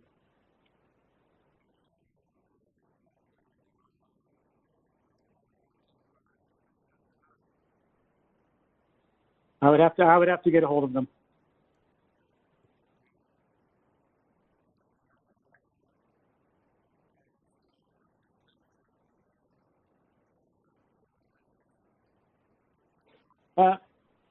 Well, just going back in regards to Mrs. Ibarra's comments, the lobby, the entry itself is the vestibule is 3 by 3.5 meters, and the lobby, when you walk straight up, is 3.2 by 4.5 meters. Certainly a space there for accessibility, wheelchair. We would certainly provide a bench for, you know, somebody sitting in the lobby there. One of the comments you asked about was exterior-wise, what we would be doing in front of the windows. You mentioned about a ledge on a window, which is about 5 inches, and don't know how people can sit on that. But we will be looking at doing a landscape strip in front of the new apartment, and then also provide a new bench over in the green space near the entranceway.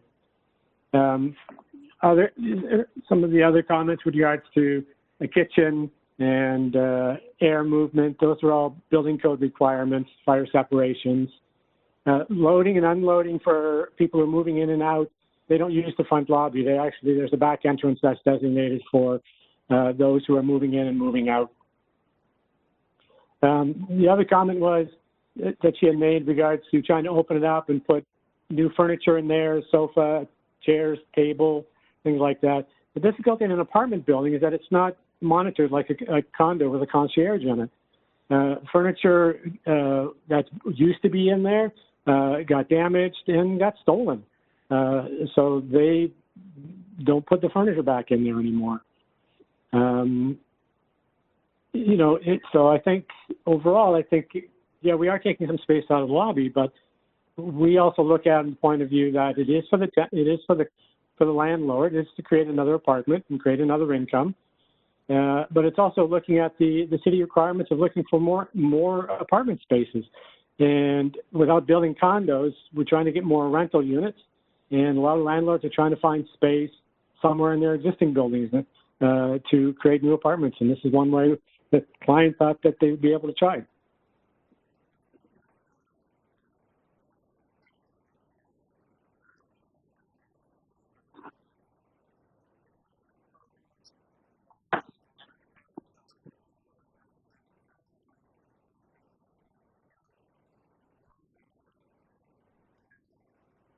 Yes, it does.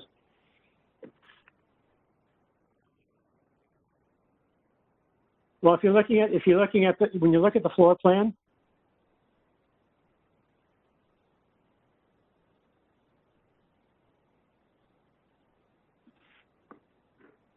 yeah. So basically, when you walk in the vestibule, on your left-hand side, there's actually there's a glass wall there.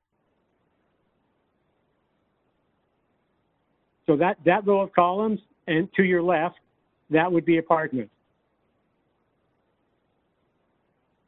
Yes, that would be that's the apartment. That's the space where we need to get a one-bedroom unit.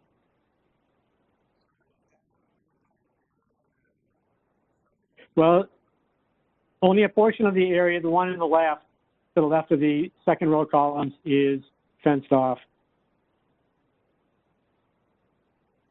Yeah, that area right there is fenced off. And that area is open.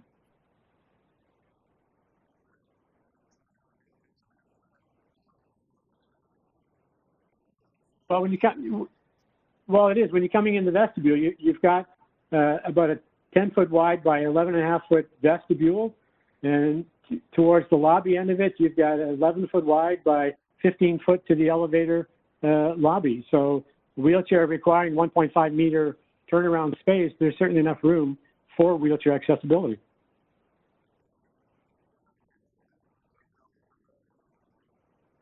Well, not in that part, but when you're going through the lobby looking out, it's all glass. You've got a 10-foot by 10-foot glass wall where the doors are.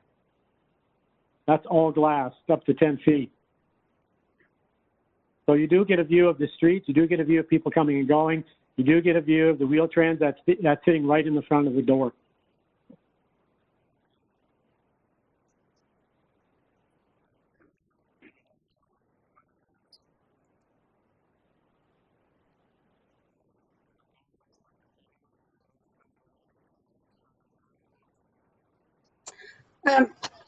I'd like to start with some comments, and I think that Aaron's concern is I'm taking it seriously, but when you think about it, it's almost 60 years ago, and if you look at the current, a lot of the current condominium development, even rental developments that is way back when in the 60s, maybe people have more cars.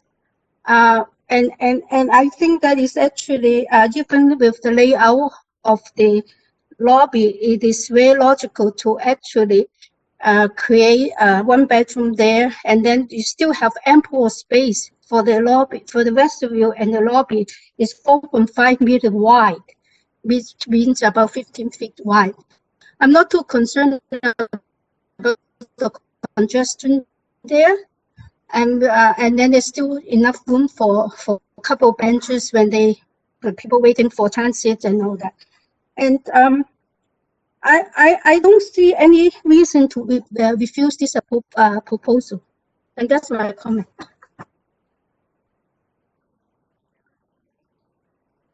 Yeah, I'd like to jump in. I really valued what Miss Ibarra said in her submission. I thought she raised some good points and points of actually living in that space. And I think it is important that we consider that these are communal parts of the building that are being taken away. And so if we consider it like a condo that gets built now, has common areas and amenities, and these are being removed, I think to the detriment of residents. Especially when it comes to safety and waiting and just having a comfortable enough space to be within the building. So I do appreciate the importance of adding residential units in the city, and usually we support that. But in this case, I won't be supporting it. I think it's a negative result for the residents of the building.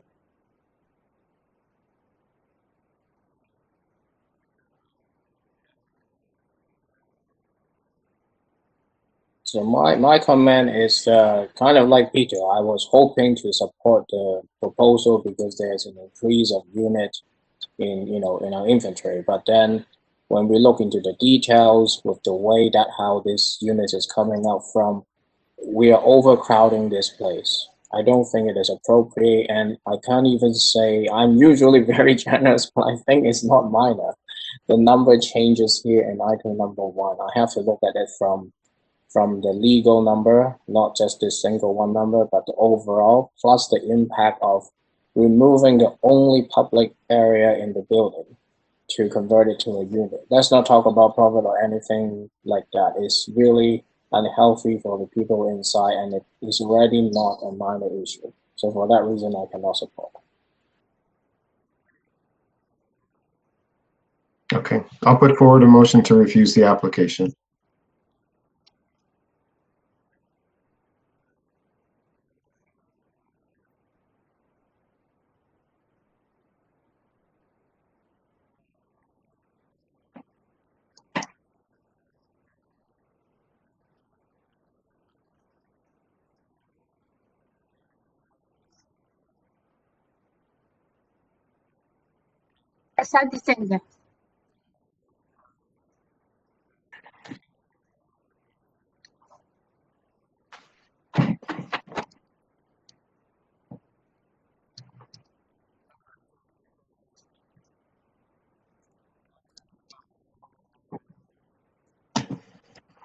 Yes, good afternoon.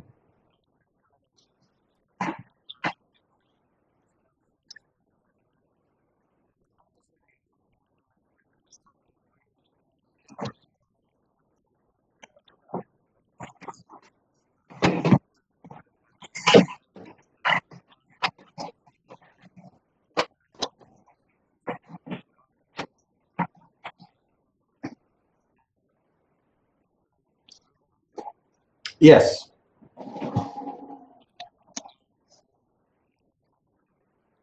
Yes, good afternoon. Yeah, this is an application for my clients. They wanted to build a shed at the rear of the property.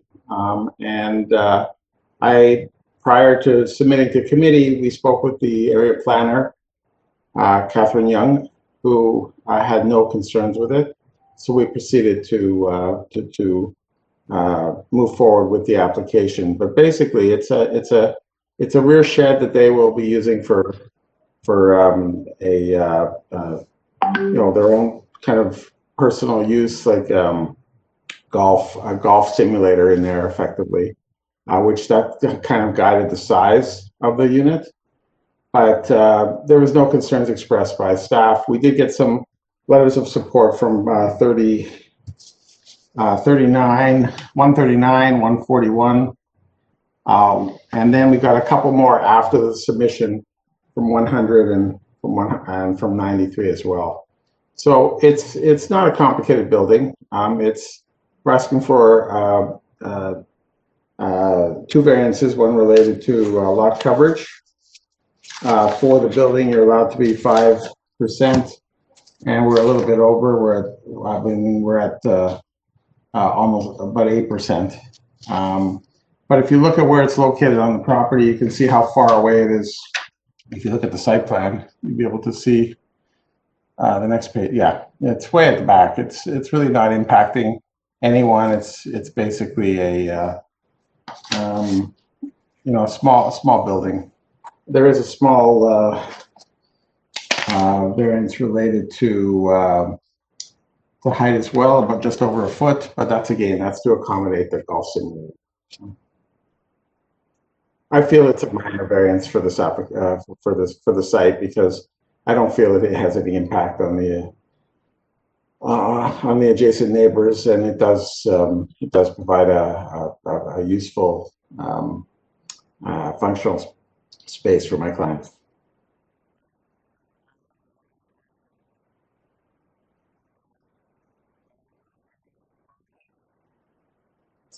Okay, my name is Bob Bondi, and we live at 137 Farnham, and this is my wife, Iran. We have been living at our house for over 35 years. When we bought our house, one of the reasons we bought it, probably the primary reason, was the view that we have from the rear of the building. We have a clear view of the skyline of the city, and we also have a view of the De La Salle and its campuses. It's an open view, and one thing we prize is the openness of the property and the background. Our objection relates to primarily, and it's set out in our letter of objections, to the variances exceed substantially the allowable maximum permitted height and the allowable permitted lot coverage set out in the zoning bylaws. Also, it exceeds the, it adversely affects the landscaping and soft landscaping areas. The first point is allowable, the maximum permitted height. The allowable height of the shed is 2.5 meters above the elevation of the entrance of the shed. The applicants are requesting a height of 2.88 meters. This represents an increase of 0.38 meters, which is 15.20% above the allowable maximum permitted heights by the bylaws. Our second concern is the allowable permitted lot coverage. Under the zoning bylaws, the area of the lot covered by the shed may not exceed 5% of the lot area. The applicants are requesting permission to increase the lot coverage of the shed to 7.99% of the lot area. This is a 60% increase above the allowable permitted lot coverage. Our third variance is landscaping and soft landscaping area. As a result of the ongoing construction of an extension to the applicant's home and the proposed shed, the landscaping area of the applicant's rear yard will be reduced to 636 square meters. And the soft landscaping area, which is 137.7 square meters, will exceed the required soft landscaping area of 98.4 square meters by 39.3 square meters, or 28.85%. We believe that the increases of 15.25% of the permitted heights, 60% in the permitted area of the shed, and 28.85% of the soft landscaping area are excessive and are not minor variances as permitted by the zoning bylaws. Also, the permitted area and height restrictions set out in the zoning bylaws should be sufficient to satisfy the reasonable requirements of the applicants and do not require the variances requested. Yes.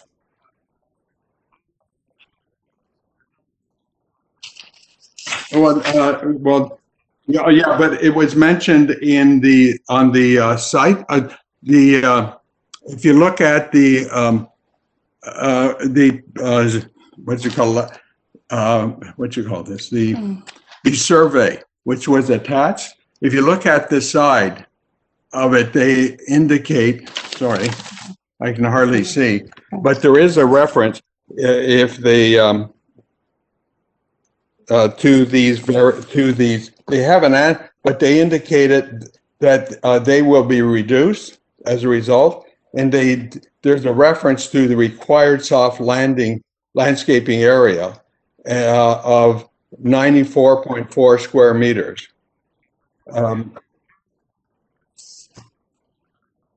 Okay.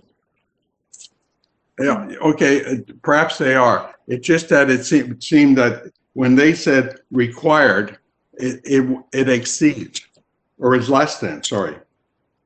All I did. I'm not familiar with zoning bylaws or their applications, But anyway, if you feel it's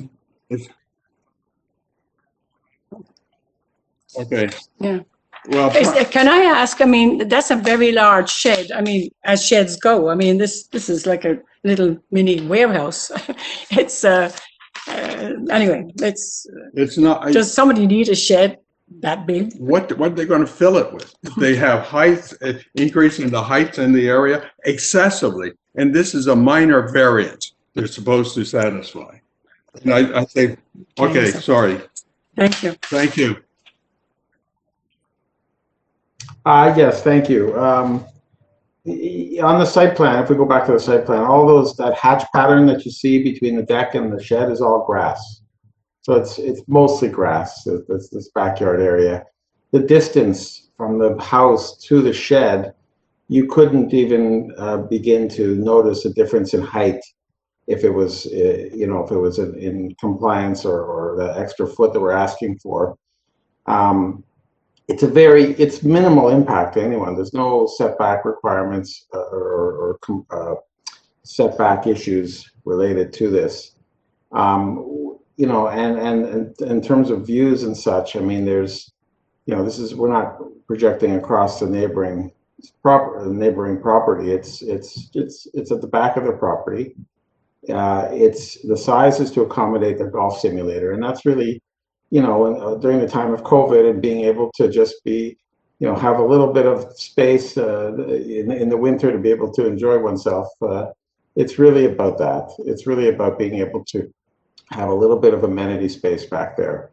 But I feel that considering the nature of the variances, I believe they're minor in all respects. The impacts are really, really minor in this regard.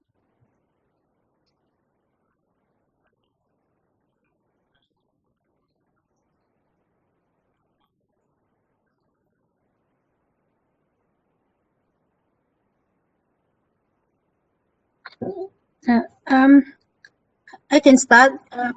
I agree with the applicant. I do not see this very big impact because it's quite far away, the shed, and I don't have any issue with this proposal. And they're asking for two minor variances, and I consider them to be minor. And I would like to move for approval with urban forestry condition number 2.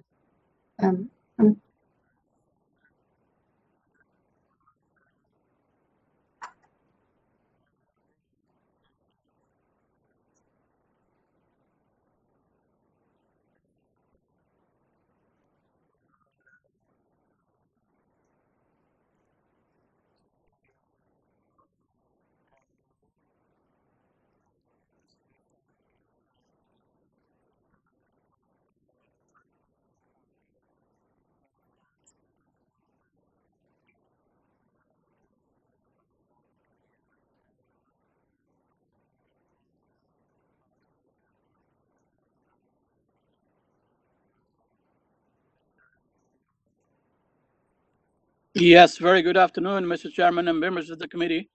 Nelson Spinola here as the agent for the application.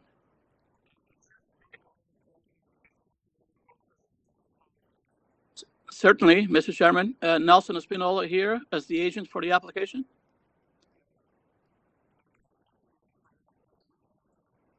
Certainly, this is a proposal to construct a two-story detached dwelling with setbacks that are very similar to the existing dwelling that is there right now. We're seeking variances in relation to side yard setback, front yard, floor space index, and front landscaped area. We feel that these variances are minor in nature, and they're not going to be inadverse to the neighbors. We have a letter in support of the neighbor to the south, even though by the time I received it from my client, it was already a bit too late to be submitted to the city. We do understand that there is some concerns with the neighbor to the north with regards to an existing tree, which my client and the neighbor to the north are working diligently to have this resolved, and I think that they've reached some sort of a compromise with regards to to maintaining the existing tree. I understand that they are going to be speaking with regards to this issue in more detail, but it is my understanding that they are very close to reaching some sort of a compromise.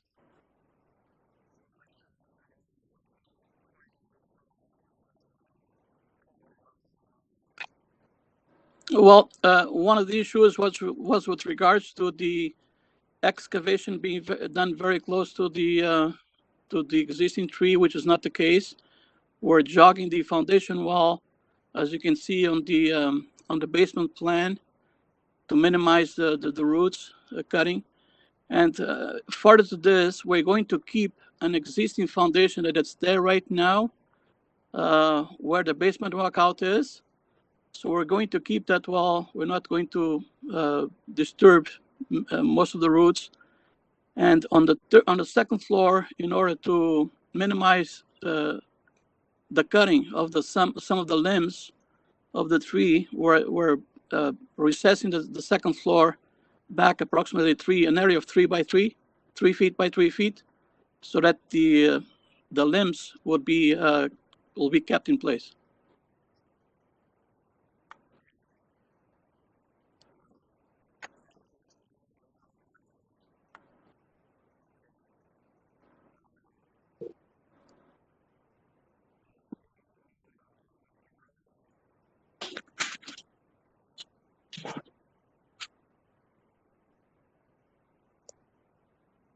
Hello, this is Anne Higginbotham, and I'm at 240 Harvie Avenue, and my husband Henry is here with me, and he's going to speak.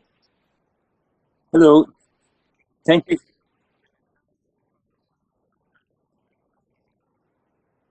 Thank you. Our main concern is our cedar tree. We've been living on this property for 35 years, and we've grown up along with this tree, and it's quite substantial in size now.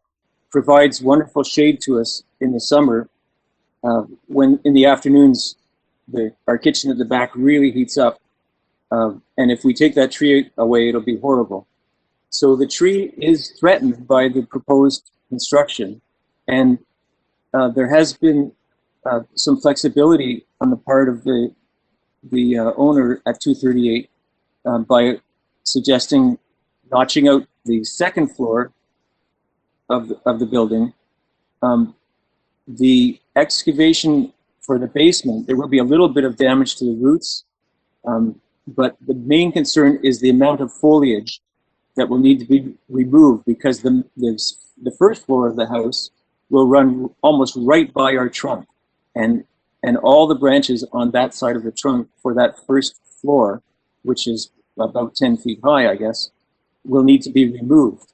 So we have an arborist report, and we presented these proposed changes to the arborist, and he still says that it's quite iffy that the tree will survive. So that's our main concern here. We think that the side variances are very sensible, the front variances seem okay, the soft landscaping all seems okay, but we're worried about our tree, and we are mid-negotiations, as the agent said, and I'm not convinced yet that we have the best alterations to the plan. Perhaps that first floor may still have to be notched out as well to respect the tree, because when our neighbor bought the property some 3 years ago, I'm guessing, our tree was certainly there, and I imagine he had plans to tear down the bungalow and build something substantial, but you know, he knew the tree was there, and so that is, I think, our main concern. Thank you.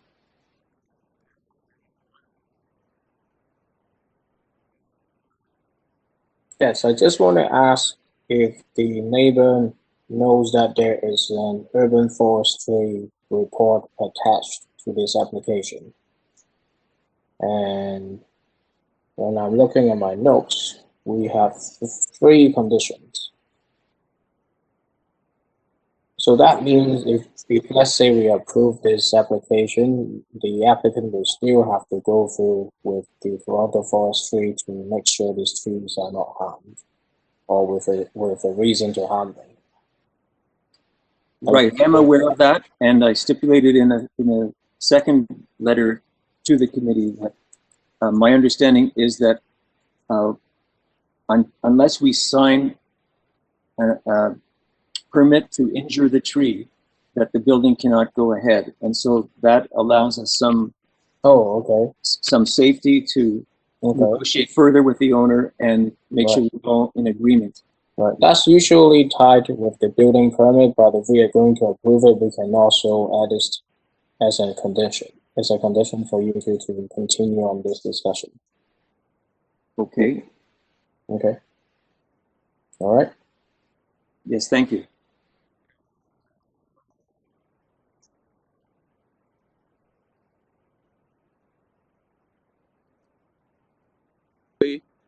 To have this tree injured, and we're going to be working with our neighbor to make sure that this tree will survive. We'll do whatever is recommended by the arborist report, and we'll follow those guidelines in order to maintain the tree.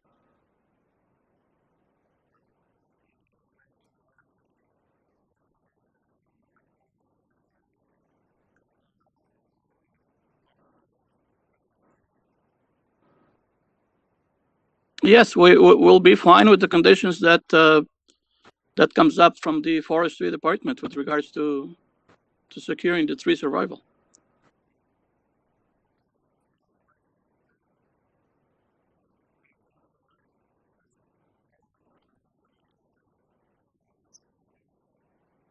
I'd like to make a comment, just throw an idea out. What about if we make variance number 3, the side yard setback, only apply to the south lot line, which is more or less the existing condition, but the north they cannot and comply with the side yard setback, which is only 0.45 meter. What do you think about that idea? And make the variance only apply to the south lot line, not the north. So it got more room to save a bigger chance to save the tree. That's what I'm.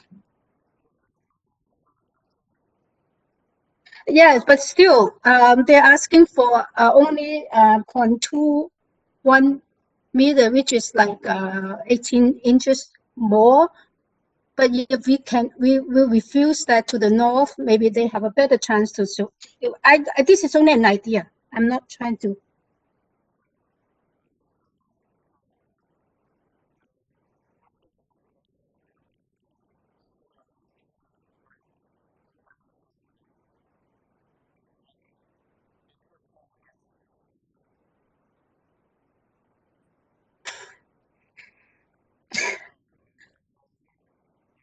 I don't know. Yes, that's true. That's a tough question. It's usually the Toronto Forestry will not buy that idea, but we'll let them handle it. Yeah, but I mean, for Yim's idea, I think is you're helping them to find out a solution by further restricting the variance. I think is an idea that we can entertain, but I'm neutral. I think either way they will have to make sure the tree is okay, so it doesn't really help. I agree. I like the idea that you're trying to get somewhere to give them some help, but I think they might get there on their own anyway after they deal with Toronto Forestry, and I just feel a bit uncomfortable kind of changing the design based on an idea, rather than the results of a kind of proper review by forestry. Anyway, that's. So I guess I'll make a motion to approve then. I haven't made it this afternoon. Yeah. So I will make a motion to approve the application subject to urban forestry condition number 1, 2, and 3. I'll second it.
Hello? Hello?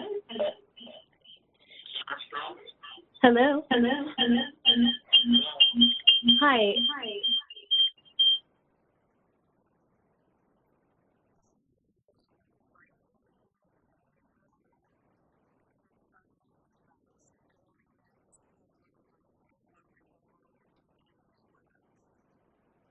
Hey.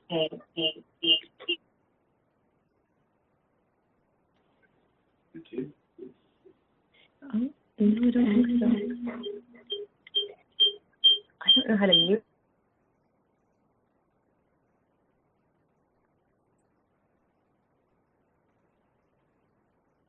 Hello? Hello?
Hi, this is Anne Marie Armstrong.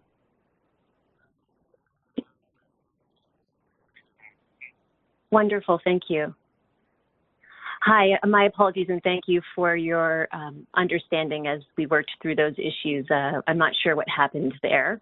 I am the representative for the owner of 584 Jones Avenue. My name is Anne-Marie Armstrong again, and I'm also the architect for this project.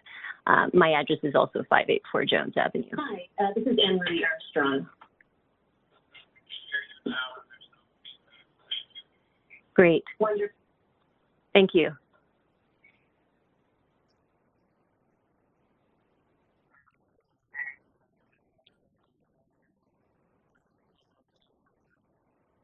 Yes, absolutely. So as the chair member mentioned, the project is seeking approval to construct a two-story addition above what is an existing one-story mixed-use building, along with a three-story addition to the west side and a one-story single-car garage. In addition, within the two-story addition above, there will be one additional dwelling unit for the owner's family.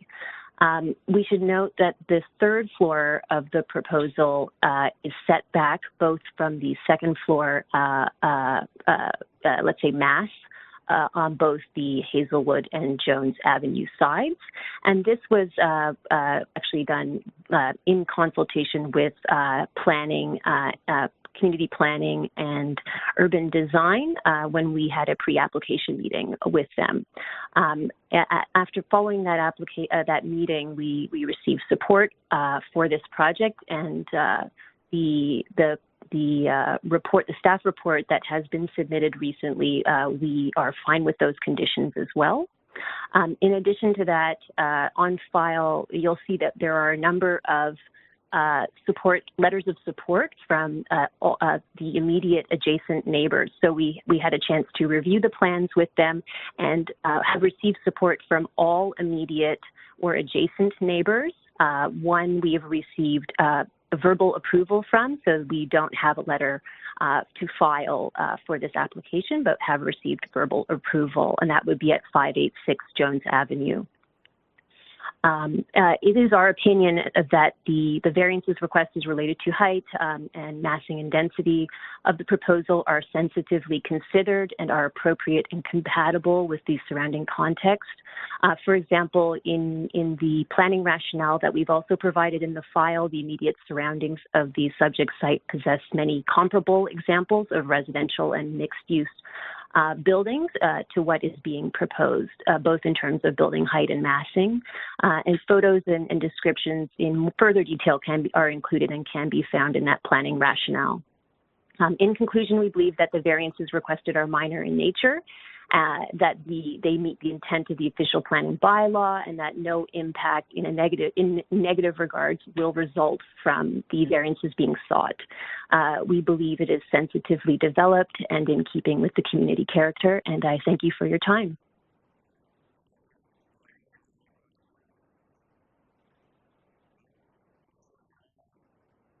Yes, I am here.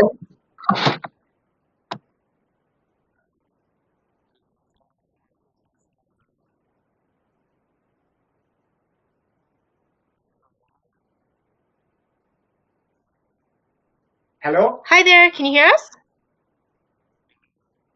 Hi, good afternoon, Mr. Chair and members of the committee. My name is Nikita Anand, and along with me is my dad, Dinesh Anand. We live in 150 Hazelwood Avenue, so that's the second house west of 584 Jones Avenue. Now, I first want to start off with, we don't disagree with the construction. We just have a few concerns that were shared earlier on, and they're stored in the application Information Center AIC. So if you can take a look at the document called CA Plans in the Application Information Center.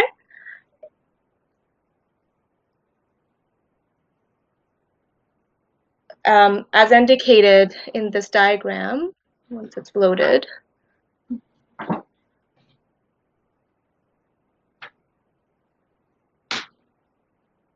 In the survey, the surveyor is referring to plan 63R-692.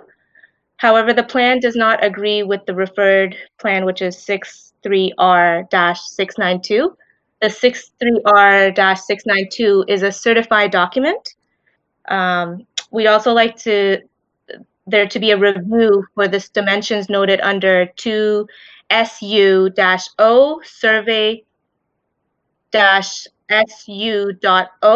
which is 2 of 13. Another note I want to call out is the bearing note. It does not agree with 584 Jones Avenue, as this is a corner house. Now, yes, this image right here, if you scroll to the top right corner, and under it says bearing note. Yes, right there. And it's also noted in the document my dad sent a little earlier, which can be found in, it's called PLN-CA letter. So it's just the bearings, they do not match. Now, if you look at page 4 of PLN-CA,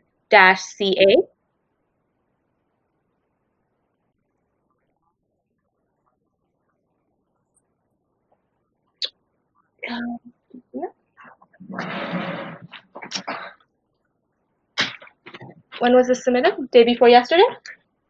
Yeah.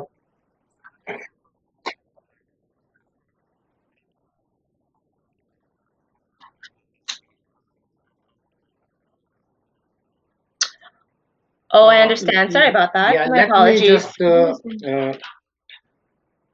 Mr. Chair, Mr. Chair, let me just say some word, please.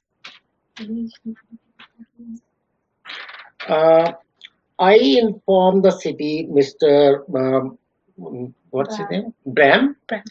And I was finding some evidence from the previous one. I approached them and they told me is a freedom of that one. We already apply for some information about that. I informed was on 22nd of February, and they said this document is going to be delivered after 30 days. The main reason for this one is there are some discrepancies in the dimensions. So I like to request before the approval, please consider this dimensions and what we are presenting. We request because these are going to impact in the neighborhood and is giving negative impact. And there is a lot of sport which is a conflict of interest also. I like to bring on.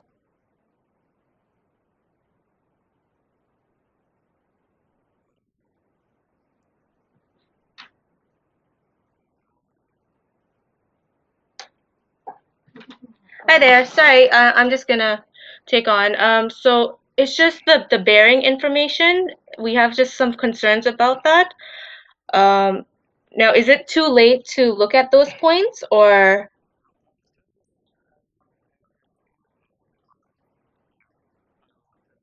Sure. So if you go back into the document called, sorry, give me a second. CA plans.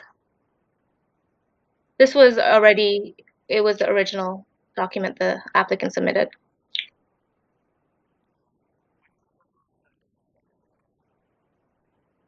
It's called CA plans. It has.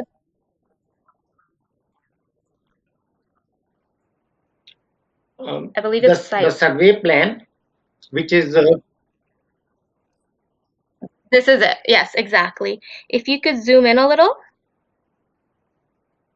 More on the left side. Yeah, on the top it shows bearing.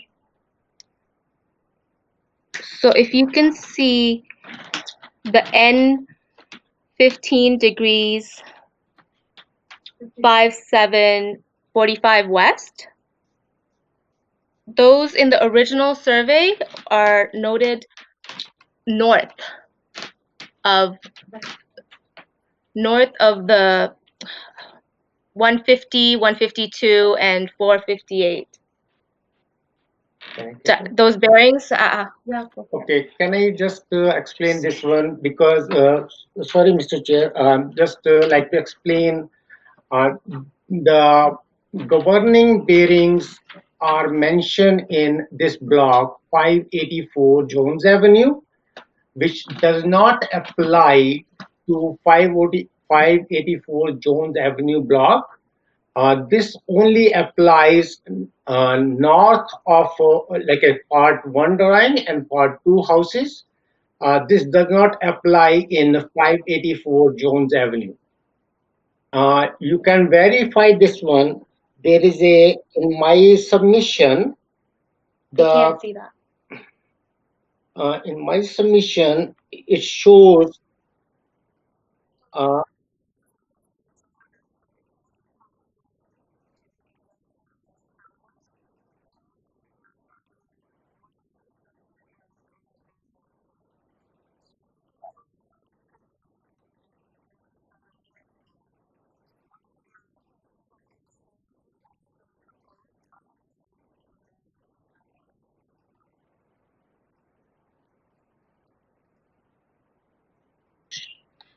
We have no concerns in the construction. It's just those amounts that we stated. So that's okay. no, we have it.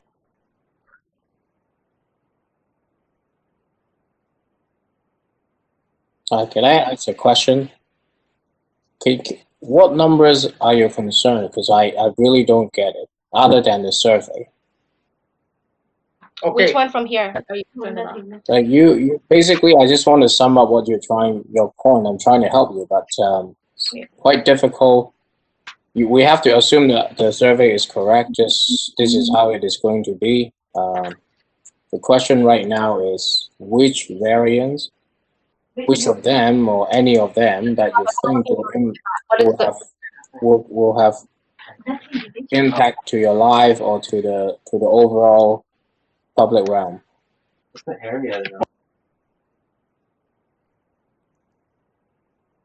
Hello, can you hear us? Yes, we could. Sorry, it's just the space, I guess. That's the main, and that's what's identified in the survey. As it might shift over and that might impact us in the future. And that's what's stated in the surveys. The survey is an existing condition. You have to look at the site plan or the drawings. That's what they are proposing. Page number 2, please.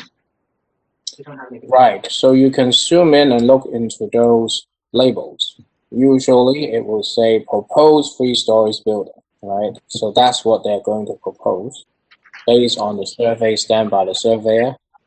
Papa, please. Okay, north of Papa, please. And We don't have any concern for that. We just Papa, please, please. Okay, honestly, then that's okay. No concerns. okay, that's good. Extension, please. I need some time.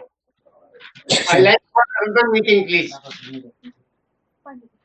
I like to send my lawyer.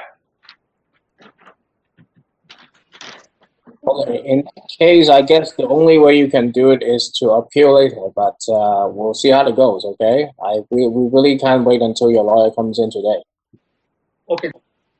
All right, I don't think your lawyer is on the line and not registered, so let's move on. Do you mind? All right, thank you so much. No, one more thing, Mr. Chair. Yes?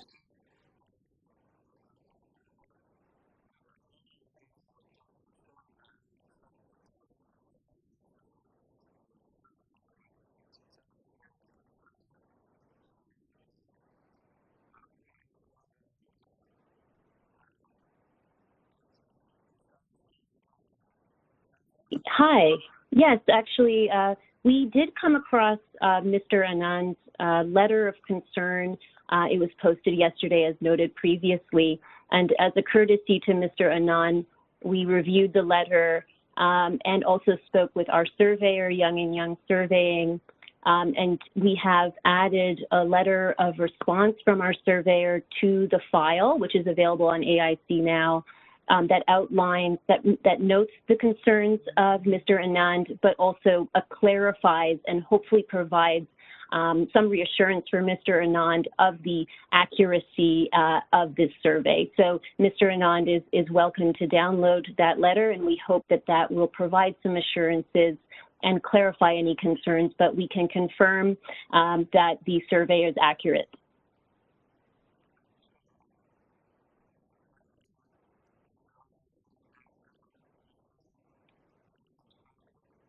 That's correct, yes.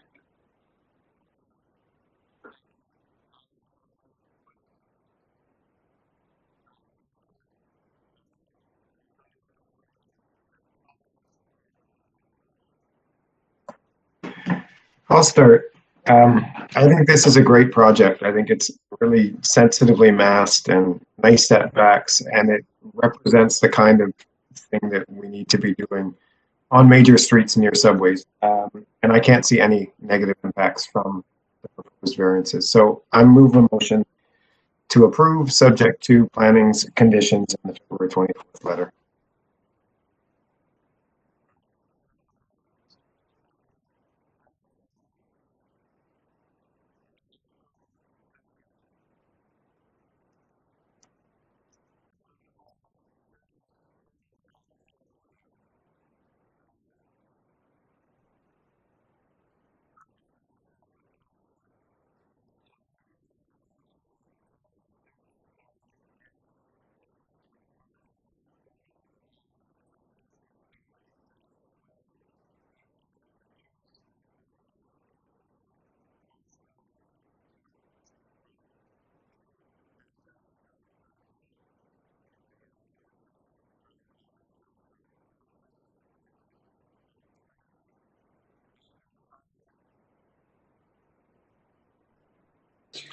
Hi there. Can you hear me?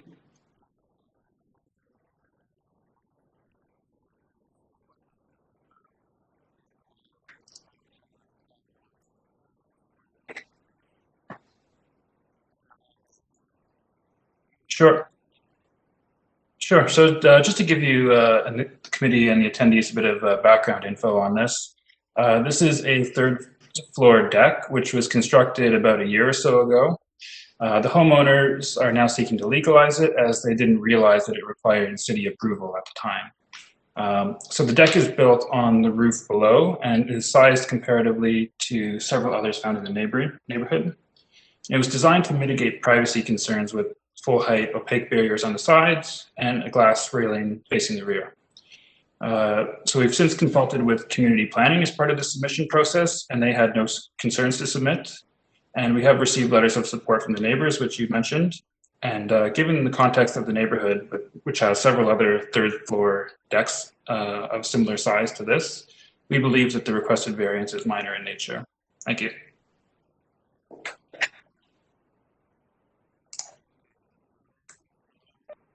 Very good.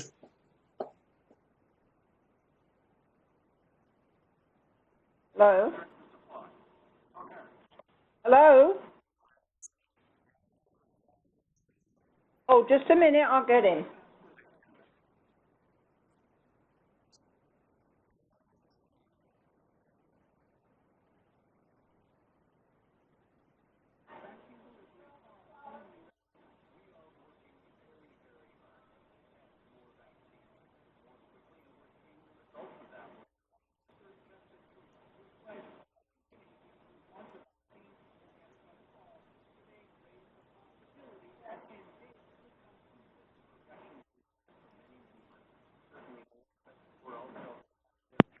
Hello? Yes.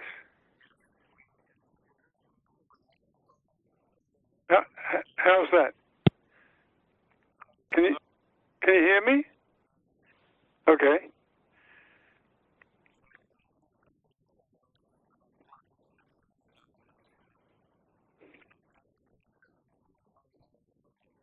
Right. What do you need?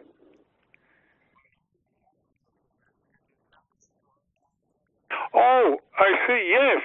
Well, okay. It's Okay, it's a whole long story. I mean, they cut down some evergreen trees that were 20 feet tall, and they built this deck with huge glass at the front, and it looks over our property. We have absolutely no privacy. We can't be there. There's nowhere in the garden that's private. We have to have the curtains drawn all the time in the house, because if somebody's on the deck, we have no privacy. It's an incredible situation.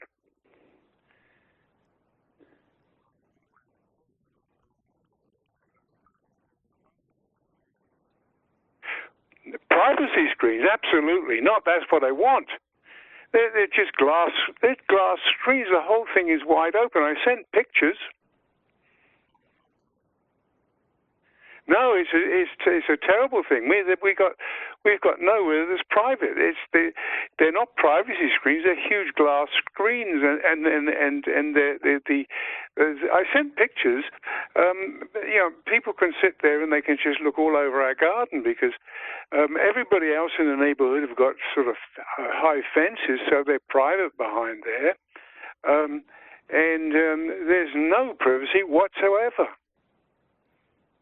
No, they're not privacy screens. No, it's just great big sheets of glass, and they have an aerial view of our house.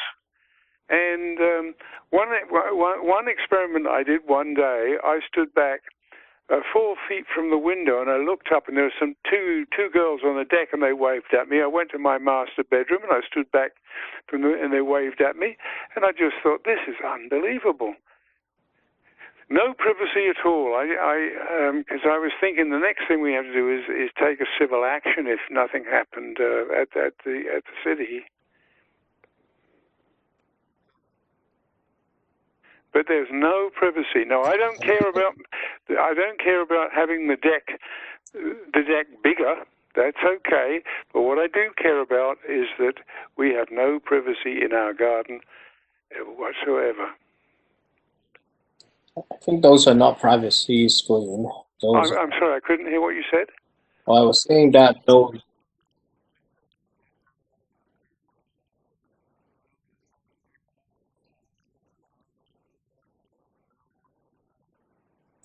Yeah, sure. So I can't really speak to the issue of the trees that he raised, because those were removed several years ago with permission from the city, and those aren't actually related to this particular application.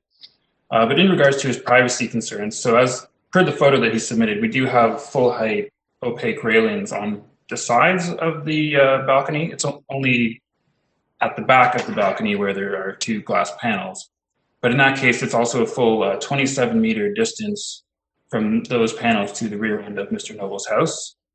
And additionally, I'd just like to note that per the supplementary material that I had submitted, on page 5 of there, you can see that Mr. Noble himself has a 3rd floor balcony that overlooks the property of my clients as well. Yeah, that one right there. So you can see that, as far as privacy is concerned, it's essentially the same from either property, and it's not something that we or that my clients see as an issue.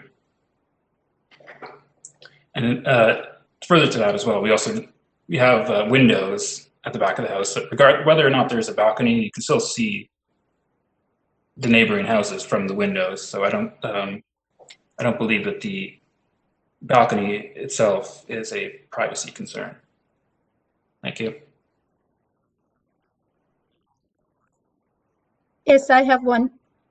My question is, obviously, Mr. Noble is bothered by the front part of the balcony being glass. Will you object to changing it back to opaque screen, opaque railing? He's got because you can see through, so no. Well, we'd like to keep the glass ideally, but if committee deems it necessary, we would change that. But again, we don't believe that it's really a privacy issue. I understand what you say, but it obviously is not be seen like that by Mr. Noble. I will say since it's already been built, I would say that there's a little bit of a respect or compromise if you replace those glass with opaque railing. Point out that he is because you could see through it.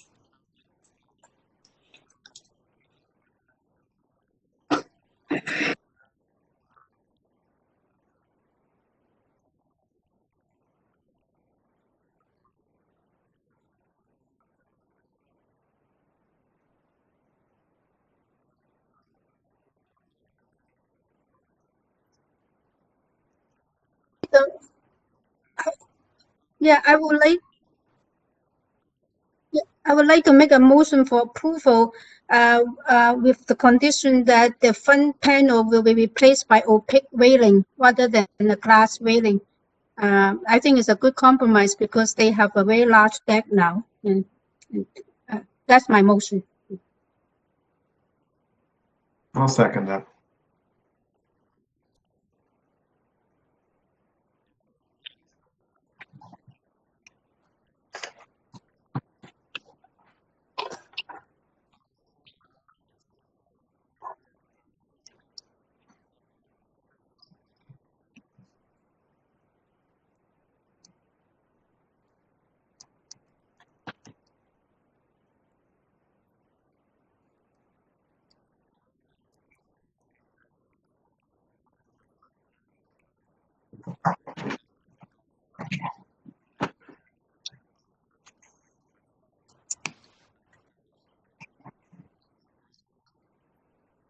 Good evening, Mr. Chair and committee members.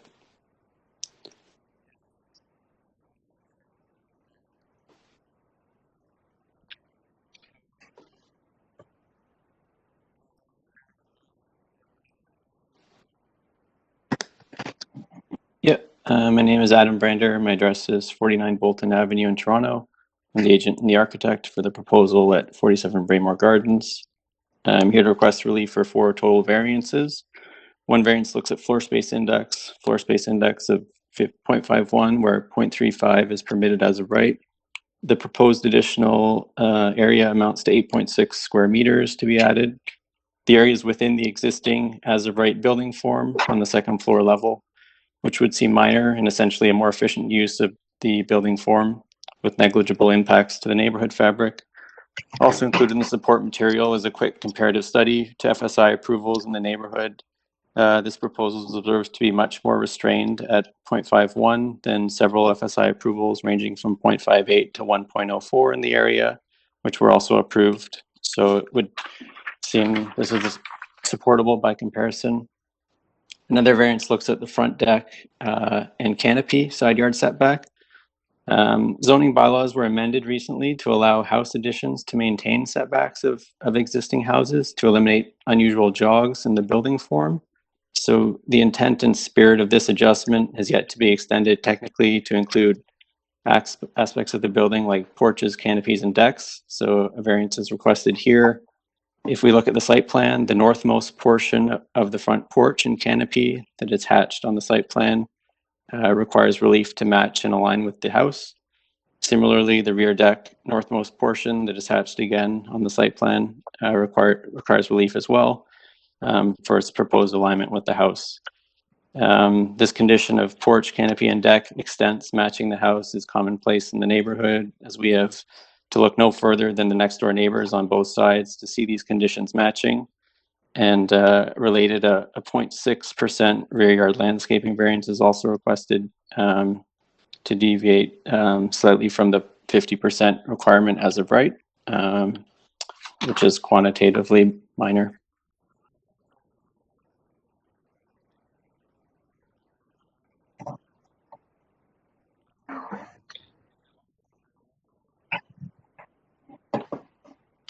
I can put forward a motion. I think that looking at these variances, they're all extremely minor with no impacts on the neighbors. These are just squaring off. We're talking about less than 10 square meters. I move to approve subject to urban forestry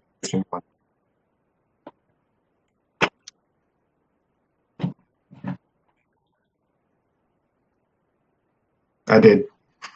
I move to approve subject to urban forestry condition number 1, please.